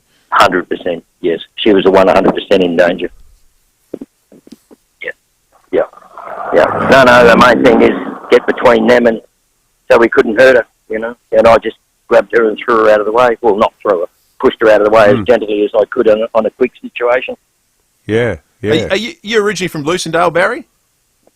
No, we're not originally from there, but we spent 7 years there, had a farm there, and probably one of the nicest little places, one of the nicest communities that I've ever lived in. I've lived in a lot of places. I've been developing property since I was a kid and moving around. But Lucendale, it's like a home to us. Our son went to school there. He was a great sportsman. And it is a great part of us that we'll never forget, and we still got great friends there. It's a big footy town too, isn't it, Barry? Massive. Yeah, Lucendale Football Club is very supportive for a great small town. It's just amazing how they hold it together, and they're always up in that top three. Yeah. And mate, you're going to use this episode. You're going to try to raise money for the Cancer Council through what's happened to you. Well, there is a chance we're looking at that, and we'll just see what happens. But if I could do something for the children, I'd do it in a heartbeat. Yeah, well, mate, you're a stand-up bloke, Barry, and we understand you can't walk us through everything that went on. I'm sure it will all come out at some point. But it will all come out, but the main thing is everyone was safe. No one got hurt. I don't know what could have happened, but it could have been horrific. Bloody hell. Well, thanks for chatting with us, Barry. We appreciate it, mate. We know your phone's been ringing off the hook, but your story's one of the most amazing that I think anyone's going to hear. So thank you for taking the time to talk to us here in South Australia. No, you're good, mate, and all the best. It's a great state and great people, and like I said, Lucendale's a part of my heart and always will be. Good on you, Barry. Good on you, Barry. Barry Clark. That could be a movie, couldn't it? It should be a movie. Well, who knows what this kid was trying to do, what the plan was. But, the start was like, he just didn't count on Barry Clark. Well, The Shearer, coming to cinemas. This summer. Don't miss The Shearer. It's almost like Sunday Too Far Away meets... What was the 9/11 movie? The one about the fantastic story that... of all things, Sports Illustrated wrote about the guys on the flight where they overcame the terrorists. All of them had played team sport. The ones who got the drinks trolley and smashed them, locked them in the cockpit. Flight, whatever it was. Yeah, whatever it was. But, who knows what the plan was, but the list of charges suggests that this guy had very much ill intent on his mind. Well, you said Barry say he had to get rid of the bullets. I mean, this was he wasn't mucking around, was he? Yeah, totally. I hope Australians never lose this particular cultural thing we have where people who are responsible for genuine heroism go out of their way to play it down. Yeah, we had it with Sanga Chow this week. Yeah. We've had it with Barry just then. It's one of the most admirable and I think one of the best elements of the Australian character is there's no glory hunting element to it. Understatement. Yeah. Like, I know Jono and Lucy have spent much of the morning telling Barry that, we want to hear his story, and so do our listeners, but Barry was kind of, he wants to go to the footy tonight. That's his primary concern. Wants to see his mate's son plays 250 at Jake Lloyd for the Swans. All right, we're going to take a break. It's 23 after 8, time to check traffic. Thanks to Luba House, the leaders in transforming your outdoor space into a great entertainment area with an opening and closing roof. Thanks, Will. At Fulham, urgent sewer works on Healy Beach Road near Tapley's Hill Road. In the Parklands, Wakefield Road is closed till Sunday night for the Adelaide Motorsport Festival. And look out for works this morning at Surrey Downs, Hancock Road near Silfern Crescent. Getting busy, South Road, Edwardstown, slow, Brighton Road, Glenelg, east with a camera, Winston Avenue at Cumberland Park. Discover outdoor living dreams you can touch at Stratco. For a limited time, get 20% off Stratco garages. However you bring the dream, Stratco will bring the how to. Adelaide's most accurate traffic on 5AA. The 5AA Sports Show, Rowie and Timmy G. For Port fans, we might finally get a Thursday night or a Friday night game because our draw, Port Adelaide got well and truly done over They did. the time slots that they copped. Yeah, you needed a bloke to hit a post and have a hairy chest round. But your coach went out and did the playing and he ended up getting that game. The 5AA Sports Show. That's probably why we got this. Oh, God. Weekdays from 4 p.m. on 5AA. Always Adelaide.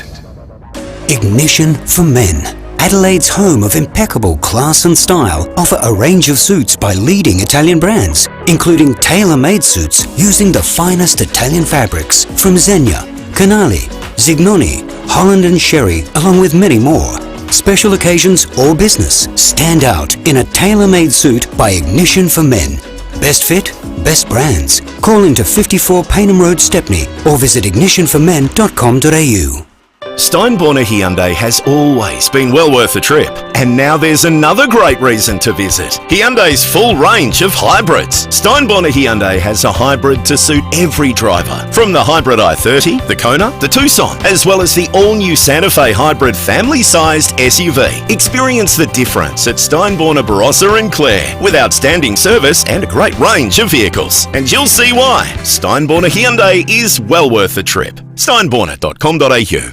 Sold by McGain again. And there's still limited homes out there, so you have to get along to these open inspections. Tomorrow from 10 till 10:30am, Big Bad Baz Rampol is opening 120 Rochester Street, Leabrook. Nestled in the heart of prestigious Leabrook, this beautifully renovated two-bedroom unit offers modern comfort, convenience and independence. With its own private driveway and carport, this rare street-facing gem boasts a fresh interior, brand new carpets and a stylishly updated kitchen. It also features accessibility-friendly modifications as well. Just 625 to 675k. And then tomorrow from 12 to 12:30, you might see me down there for this one. Zoe Ball and Mike Dobbin, Mike himself, they're opening 51 Turquoise Court, Aldinga Beach. I know where that is. It's just tucked in there behind Emerald Avenue near the shops. It's in the popular Bayswood estate, lovely part of Aldinga. Just minutes to the beach. This beautifully presented three-bedroom home offers a fantastic family-friendly lifestyle with large living and entertaining areas, plus close proximity to the Southern Vale schools and amenities. 739 to 769k. Take a look at these properties and all the McGain listings at mcgain.com.au. Introducing the Caliente by Beechwood Homes, a multi-level masterpiece of design, innovation and style. Inspired by the effortless glamour of Palm Springs in California, it's bathed in natural light through clever architectural design. At its heart, a stunning 6-metre island bench anchors a kitchen that's as beautiful as it is functional. This extraordinary display home will be ready to experience soon in Craigburn Farm. Life's good. It's even better in a Beechwood home. Hyundai's Keys to Summer event is here. Unlock offers across a wide range of Hyundai models. T's and C's apply. David Penberthy and Will Goodings. 5AA Breakfast. 27 after 8, Sheer Courage, I think, wins from Jim, who texted in as the name of Barry's movie. That's tremendous. SHEAR Courage, that is. We'll send you a coffee cup, Jim. You're a legend. Speaking of tremendous, there was a wonderful event on last night, hosted by our very own Jess Adamson from the 5AA Breakfast Newsroom. Morning to you, Jess. Good morning, boys. Wonderful front page today. Emma's a lifesaver. Emma Stevens, obviously, being recognised at the Advertiser Sunday Mail Foundation night. It's an amazing event, Jess. It is an incredible event, and it has just got bigger and better every year. It's always an emotional event, but I have to say last night it was next level. You boys know Emma a bit through Grant, obviously, that he's, such a great friend of the show. Emma is ridiculously humble, but last night she fully deserved being crowned South Australia's 2025 Woman of the Year. The way she's been able to conduct herself with such dignity and courage when many of us would have turned and run the other way at the worst time of their lives. So her advocacy for organ donation obviously was recognised. That there were so many great South Australians recognised and celebrated. Maggie Beer, of course, an Aussie icon, a couple of gongs for her. Annabelle West, top business professional, so the Premier's wife, she's an absolute powerhouse in her business, and it was just great to see her, and actually the Premier very happily sitting there as a +1 like the Police Commissioner was. We also had a stunning tribute to local theatre legend Ros Hervey. She died late last year from motor neuron disease. Her parents, her husband and her 2 children were there, and we watched an incredibly moving video about her choice to use the state's voluntary assisted dying laws. And, she died just 4 hours after filming that. So that was a real moment in the night. She said she wanted to leave the party while it was still going. So there was a lot going on, but just overall, just a wonderful celebration, and just so great to see Emma Stevens recognised. Yeah, it sounds like a wonderful event. You mentioned Emma Stevens, Jess. We've got her on the line now. Emma, good morning to you, and congratulations. Thank you. It's a terrific honour, Emma, and I know we spoke to Grant last year about organ donation. It's amazing to think how many lives have actually been saved through the tragic loss of Charlie. Yeah, absolutely. It is something amazing, and it's got to be something we keep talking about. And I remember talking to Grant when we did a piece on it for the paper, and he was saying, like, nothing brings Charlie back, but there's, at the same time, there's that sort of bittersweet sense of joy that you get from hearing from the families of these other people. Yeah, that's right. We've received some letters from recipients, which has been lovely. And yeah, Charlie's not going to come back, but Charlie's still living on out there. Yeah. So, a box that he ticked.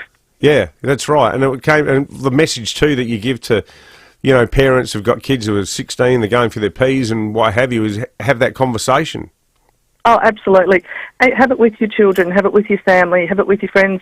And I think, as I said last night, all those people in that room, just have it with anybody you know. Have it with the person you walk past in the street. Yeah. It's so important.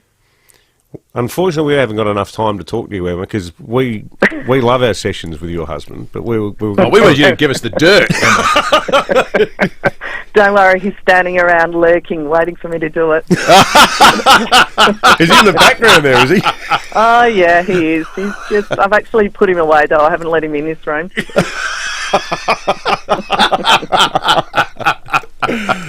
Is he always as affable as he comes across in our chats with us? Oh, he's what he is. It's exactly what you see is what you get. When you say you've put him away, is there like a little cupboard or something that he resides Yeah, I'm in? actually at a breakfast, and I've put myself in a little cupboard, and he's standing outside this glass door looking at me. Oh, I can imagine the scene. Well, look, Emma, congratulations. Yeah, congratulations. It's a huge honour, and as Jess was saying, it takes courage to do what you guys have done. And South Australia's the better for having you two people here. So well done to you. Thank you very much. Thanks, Jess. Good on you. See you. Thanks, Emma. Emma Stevens, what a watched remarkable on closely story. by her. Yeah, Police under a watchful eye by Commissioner. the man who was Doing his single-handedly own leading stakeout. the state for 3 years. Feedback Friday's coming up next. Get calling now if you want to play. If you play, you win. It's as simple as that. We've got a hand mixer from Smeg, but also we've got tickets to the Fringe. So get calling now. 4 or 5 questions, no wrong answers. Feedback Friday's next.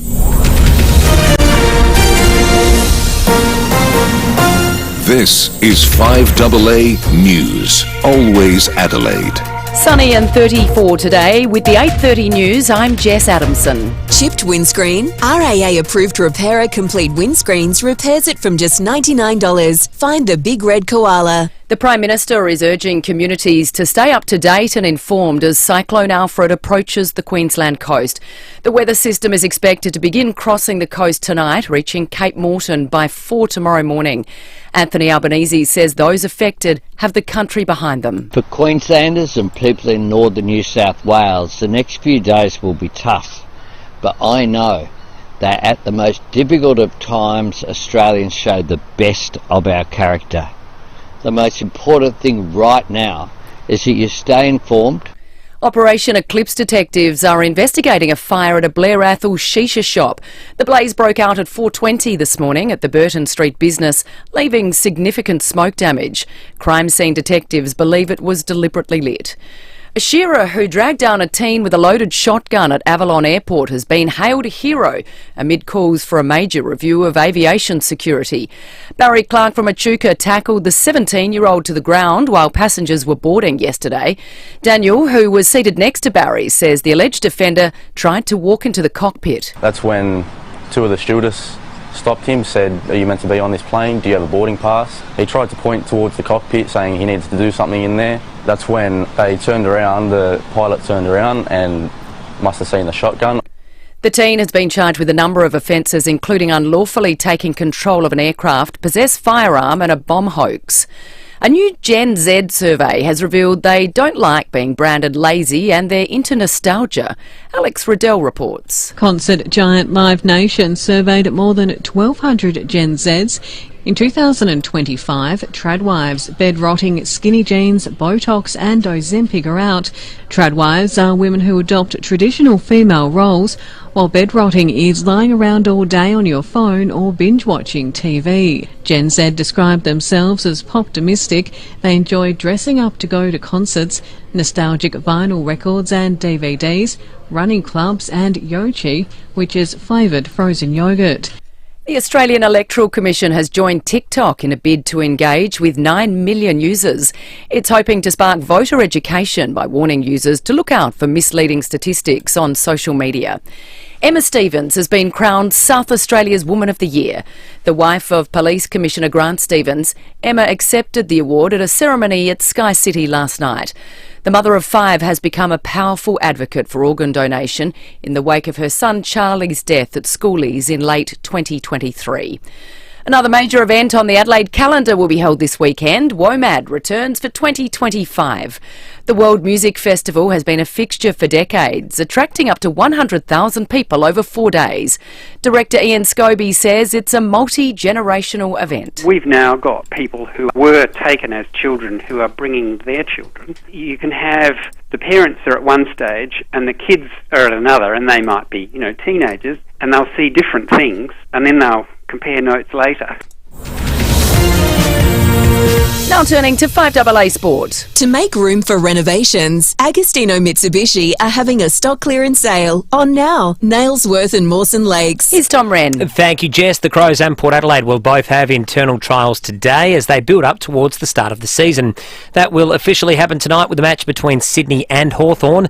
The season was supposed to get underway last night between Brisbane and Geelong, but has now been put back to round 3, while the league has decided to put the Gold Coast against Essendon clash until the final round of the year.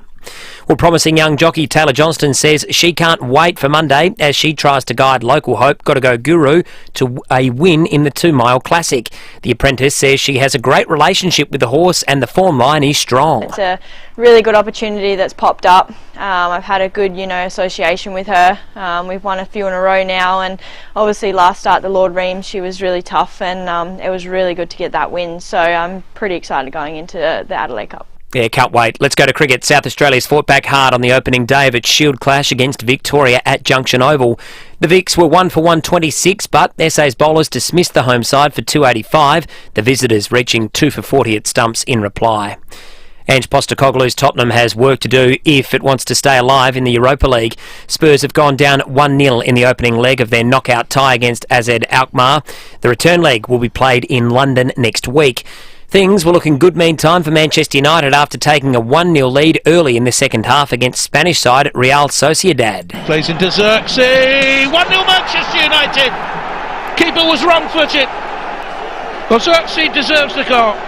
Audio there thanks to Stan, but the home side equalised shortly after, the match finishing in a 1-1 draw. And that's the 5AA Sport. Thanks, Tom. Now checking 5AA traffic. Selling your commercial property for top dollar is made easier with the team at RWC Adelaide. Visit rwcadelaide.com. At Fulham, urgent civil works on Hingley Beach Road near Tapley's Hill Road in the Parklands. Wakefield Road is closed till Sunday night for the Adelaide Motorsport Festival. Slow for works at Thepperson, Port Road near Phillip Street, and getting busy at Oaklands Park for works, Dargnan Road near Lambton Streets. Cameras, Brooker Terrace, Richmond, and Churchill Road at Prospect today. Anaconda's four-wheel drive adventure catalogue is out now. Save big with up to 50% off June four-wheel drive storage gear. Pay less to play more at Anaconda. Adelaide's most accurate traffic on 5AA. Now the 5AA forecast. Switch and save on service and repairs. Call 1300 Automasters. Sunny and 34 today, 36 for tomorrow and Sunday, up to 37 for the holiday Monday. Right now it's 20 degrees on 5AA, always Adelaide. The King Anniversary Sale ends soon. Save up to 50% on selected Australian design award-winning furniture. So why buy ordinary furniture when you can come home to King? Sale ends soon. Shop online or visit a King Living showroom today. Adelaide's local, trusted and truly connected talkback radio station. 5AA. Always Adelaide.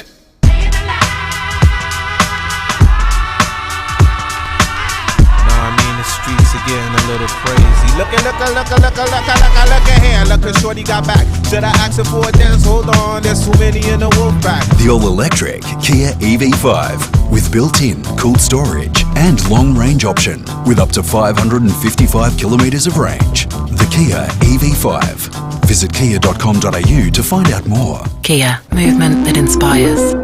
Are you doing enough to grow your wealth? Are your superannuation and investments working as well as they should?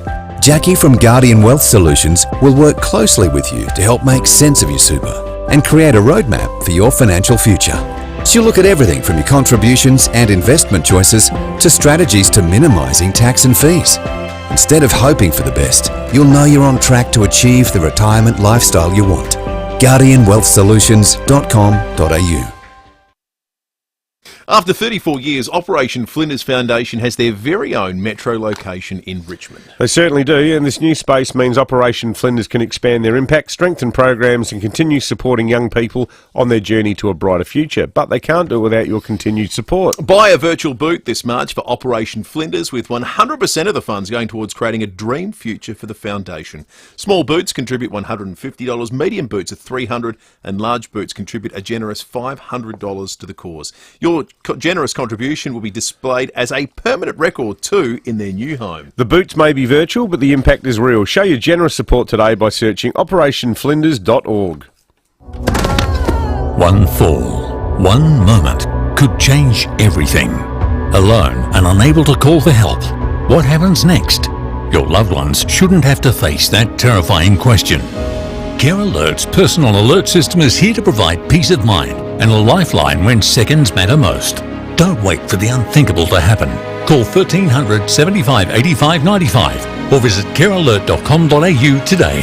Care Alert, because every moment counts. After weeks of waiting for my husband to attempt to fix our leaking shower, I decided to call in the professionals. MegaSealed fixed my shower for a lot less than I thought and didn't just repair the surface of our tiles. They applied a waterproof grout and injected a waterproof repairer underneath our tiles without removing them.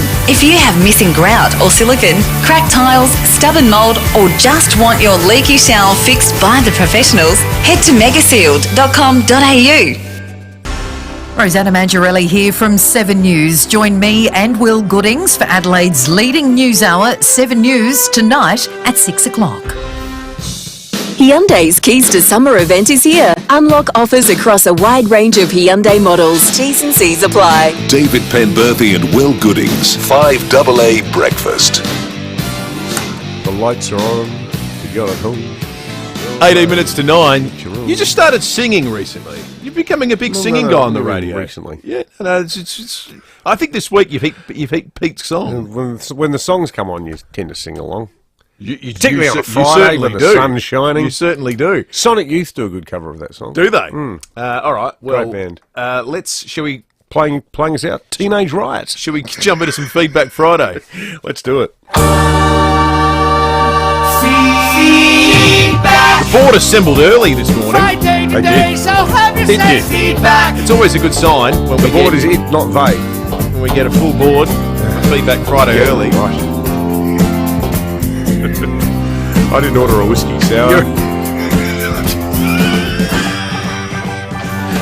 Oh, whatever. You in the space of 90 seconds both sang to yourself and then had a punctuation debate with yourself. No, a grammar debate with yourself. Yes. That was good. I did. Did you get to the bottom of it? No, it's still unresolved. Right, Let's take this one offline. Let's get back to Feedback Friday. It's clearly getting late in the week. Trev in Nova Gardens is on the line. Trev, you are, along with Costa and Terry, winning a prize. It's either going to be the handheld mixer, thanks to Smeg, or some tickets to the Fringe. Good morning to you. G'day, gents. How you going? Good, thanks, Trev. How's life in Nova Gardens? It was sad that South African butcher shop shut down there. Farney used to be the bloke I owned. It was a great little butcher shop. It certainly was very popular, but once again, another business goes through the hoop. Yeah. So, Well, he's got the South Africa store now on Burbridge Road, though, where they sell the Boerewors and the biltong.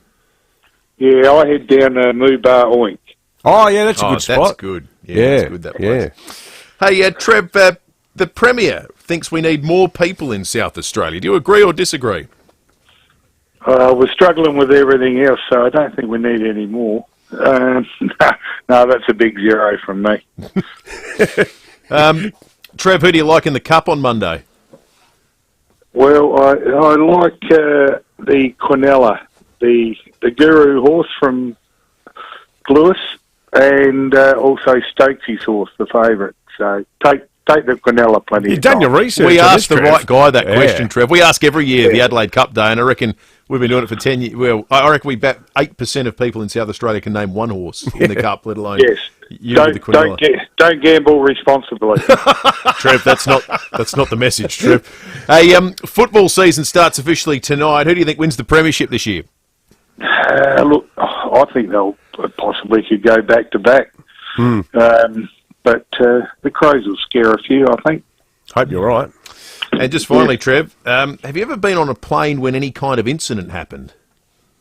Yes. Oh, really? Yeah. Can you shed any light on it, mate? Well, I'm talking to Channel 9 at the moment, so I'll have to keep... No.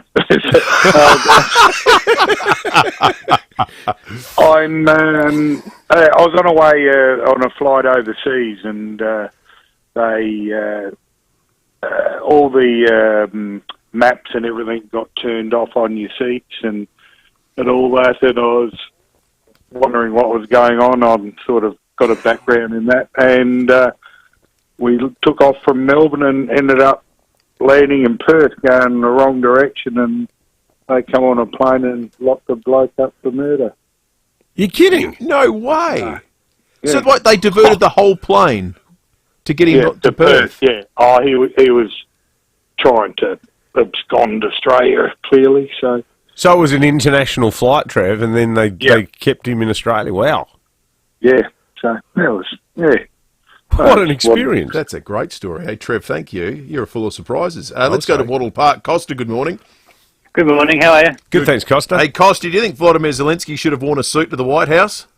Absolutely not. No, I fully support his decision to wear a tracksuit. Yeah, 100%. He's got bigger fish to fry than fashion. You know who wrote a great column this week about the whole Zelensky thing? Andrew Bolt. He did. Everyone who's still misty-eyed about loving Trump should read that column. It's an excellent column. If you say you're a conservative, you've got to say, well, what type? An American one or the rest of the world? Because the rest of the world are pretty unified on this. Do you think we should find another reason for a public holiday other than the Adelaide Cup, Costa? Well, yeah, given I don't sort of bet on any horses, so I never seem to win anything. So, yeah, I'm sure we can find something else to celebrate. Make it the WOMAD holiday. Oh, that would be fun. Yeah. Good lineup this weekend. Costa, I'll ask you the reverse of the question we asked Trev. Given footy season starts tonight, who do you think wins the wooden spoon this year? Well, look, I've been a West Coast supporter since 1992, and I don't want to put the Mickey on them, but I think we're competitive for the wooden spoon. Oh, but yeah, you've added some proper talent this off season. Yeah, Harley true, Reid, true, another true. pre-season, sure. Yeah. Well, yeah, no, Harley's a gun. Yes. Yeah, he is. Hey, what's the most extreme weather event you've ever been in, Costa? I've done a Category 1 cyclone in Darwin in 2011. What was that like, mate? Look, I'd never been through a cyclone before, so I didn't really know what to expect. But we had lots of sort of trees down and that sort of stuff. But one thing I like about the Darwinians is that everyone just sort of gets up and gets back to work, clears the roads, gets rid of all the flooding like really quickly, and so within like a day and a half, everything was almost back to normal. Yeah. Back on the Terps by 3 o'clock. Journey, Costa. Everyone's lived a bit of our Feedback Friday panel this Friday morning. Terry and Elizabeth Vale, good morning. Yes, good morning, gentlemen. Terry, I hope you're a footy fan too. We want you to pretend you're on the match review panel. If Sanger Chow had done the same bump that he did in Rundle and he performed it in this week's round 1, how many matches do you think he'd receive? Probably about 11. It's a life ban in the Ammos. Yeah, that's right. You might be right, Terry. It was a good one. Yeah, well, especially if he's happened to trip someone over by accident beforehand.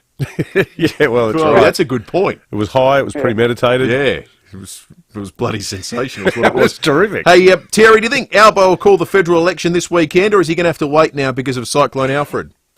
No, he's going to have to wait. You know, he's going to have to put somebody else first before himself, I reckon, this weekend. Yeah, probably a good excuse for him to have a bit of a break, get on a polish of a couple bottles of red. Who knows how it'll pan out, but yeah, it doesn't look like he's going to Yarralumla. Terry, Donald Trump has been the president for about 44 days now. Have you changed your mind on him at all? Well, I didn't really have an opinion before. He just makes me laugh, mate, and anyone that makes me laugh, I reckon, is not doing a bad job. He actually is, whether you like his politics or not, a funny guy. If you don't laugh, you'll cry. And just lastly, I like some of the, like some of the wokeism as well. That's that's good fodder as well. So it's he's not doing a bad job. And just lastly, Terry, we've got 2 new footy players joining the 5AA breakfast team. Which club do you think they'll get traded to next year? Well, it'd have to be Tasmania, wouldn't it? Yeah. Paying out the big bucks. Hey, that's a good point. We didn't even thought of that, Terry. Yeah, this could actually, become Terry, like the sort of the nursery of Tasmanian football. I wouldn't mind that either because I've got family in Tassie, so at least I have somewhere to stay if I wanted to go watch them. Yeah. Where are they in Tassie, mate? They're up the top end. They're between Wynyard and Stanley. Oh, okay. Lovely. Geez, you want to rug up down there? Oh, my mum lives on the Bass Strait, so she says all the $2 million houses in front of her are her windbreak. Convenient. Good stuff, Terry. Got on that point, got a message from Dave from Alberton a little bit earlier in the morning, and he just simply said, if you manage to get Luco to leave, I'm off you lot. So the threat has been made. We can't lose Dave from Alberton. No, we can't. We can't. And if we lose Jack, we lose Dave. Yeah. It's the dimensions of the challenge before us, Will. We have to pick a winner, don't we? Yes. Well, they're all winners. They're all winners. What are the prizes again? We got the handheld Smeg mixer. Yeah. And we've got double passes to see London Calling at Gluttony as part of the Fringe. Let's give Trev the mixer and Costa and Terry can get the tickets to the arts. That's done. London done deal. Calling. Is that about the Clash? Yeah. All thanks to, I don't think so. Okay. Smeg Building or Renovating. Your first choice will be visiting the Smeg showroom at Deputy Distributors. Taste the difference with Smeg and Powers. And London Calling, which is on in the Flamingo at Gluttony in Rymewell Park. It looks great, Gluttony, with the way they've incorporated the lake this year. It's quite spectacular. It's home of the biggest shows this Fringe. Tickets, best food you can get anywhere at any festival ever too. Tickets from gluttony.net.au. Let's check traffic, and we're back with Arman Abrahimzadeh in just a moment. Thanks to Luba House, the leaders in transforming your outdoor space in a great entertainment area with an opening and closing roof. Thanks, Will. At Fulham, urgent civil works on Henley Beach Road near Tapley's Hill Road in the Parklands. Wakefield Road is closed till Sunday night for the Adelaide Motorsport Festival. Slow for works at the moment at Gilman, Eastern Parade near Francis Street, busy at West Croydon, Port Road near East Avenue with the Cameron Main North Road at Enfield. The best days always start with a GYG Brekkie. From big brekkie burritos to tacos and barista-made coffee, Guzmani Gomez has your brekkie sorted. God love that. Adelaide's most accurate traffic on 5AA. When you buy Fluorio Milk Company milk, you're pretty much buying direct from the farmer. We bottle it and send it straight to the supermarket. We deliver it ourselves too. It means we can give SA dairy farmers the best possible price per litre. So when you buy Fluorio milk, you're supporting SA dairy farmers and their families. Plus, your money stays here in SA. And in these times, that's good for all of us. Look for the local in your supermarket. Fluorio Milk Company. We're for SA dairy farmers. The most frustrating thing about having your car repaired after a collision can be the wait. Sometimes months. At Premier Panel Services, the wait is one thing you won't have to worry about. We've expanded our workshop and our highly skilled team. It means we're better equipped to deliver an outstanding outcome for you and your car. RAA and MTA approved, Premier Panel Services work with most insurance companies. So ask for Premier Panel Services and get back on the road sooner. Now, the Mini 2024 plate clearance is on now. Get ready for big adventures across the entire Mini range. From the family Fenley Countryman to the sporty and dynamic Cooper Hatch, there's a Mini to suit every lifestyle, whether you're exploring the streets or heading out on a weekend getaway. So now's the time to take advantage of this incredible offer. You get complimentary on-road costs, a 3-year $60,000 Mini service inclusive package with every new Mini bought. That's peace of mind on every journey, knowing your Mini is covered for scheduled servicing. Experience Mini's iconic design, go-kart handling and everyday fun behind the wheel. First cars are Mini, they're great cars. Don't miss out. This offer ends Saturday, March 8. Contact your local Mini garage and start your Mini adventure today. T's and C's apply. I'm high!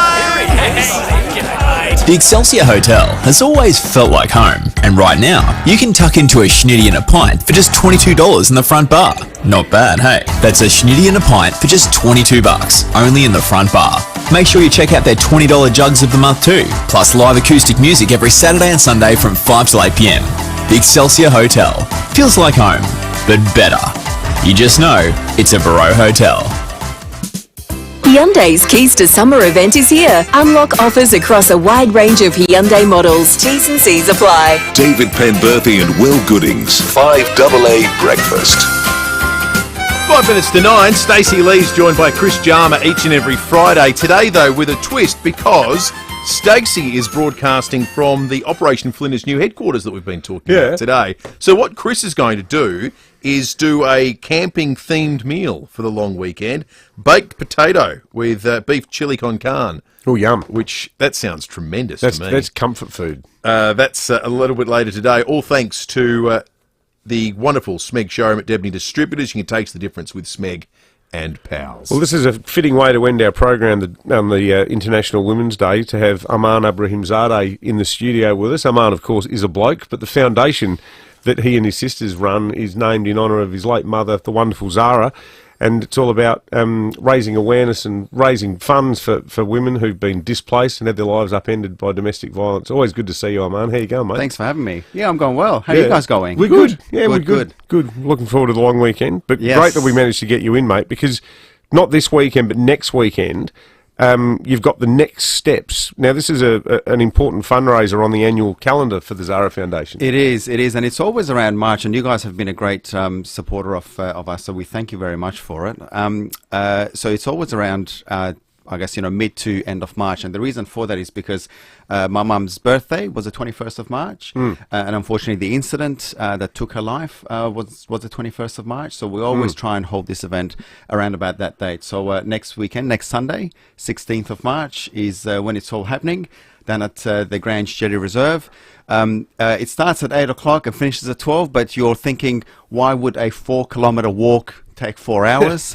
It might take me 4 hours. It might take you 4 hours, but and let me tell you, you can walk, you can stroll, you can run. The intention there is to come along and participate, but we'll be there for about 4 hours because we'll have the run. Then from there we'll have some coffee. We'll have some food there. We'll have some music, and we really make a bit of a day out of it. And of course we've got our main sponsor who's actually sponsored that event for quite a while, Credit Union SA, and we couldn't have done this event without their help or the support of many volunteers and other people that make the event possible. So if people want to register for it or anything, Aman, do they have to jump on the website? Jump on the website, zarafoundation.org.au, and we've got our social media channels there as well. Excellent, mate. Good on you, Aman. Thanks for coming in. Thank you. Thanks for having me. We'll give it another mention next week during the program to get as many people along as possible. Most definitely. Good. That'll be great. Thank you so much. Enjoy the weekend. You too, mate. We're going to help someone else enjoy the weekend with a meat tray. Thanks to John and the team at Welland Plaza Meats in the heart of Welland Plaza, Port Road at Welland. We do. Drum roll, please. You've got the winner. Oh, now, look, we had a lot of great entries, but we really loved Emil from Hectorville with his wonderful story about his mum coming out from Croatia, doing everything to, adjust to life in Australia and put her kids through school and what have you. Spoke for a lot of kids who are, beneficiaries of the migrant experience. It was a great call, Emil. So with big thanks to our good mates at Welland Plaza Meats in the heart of Welland Plaza, John and the team, Emil, you are the lucky winner of meat. Maybe some cevapcicis. That's what you give a Croatian. Exactly right. What a good way to bring in the long weekend. That's all from us. Stick around. Graham Goodings is coming up next. Otherwise, we'll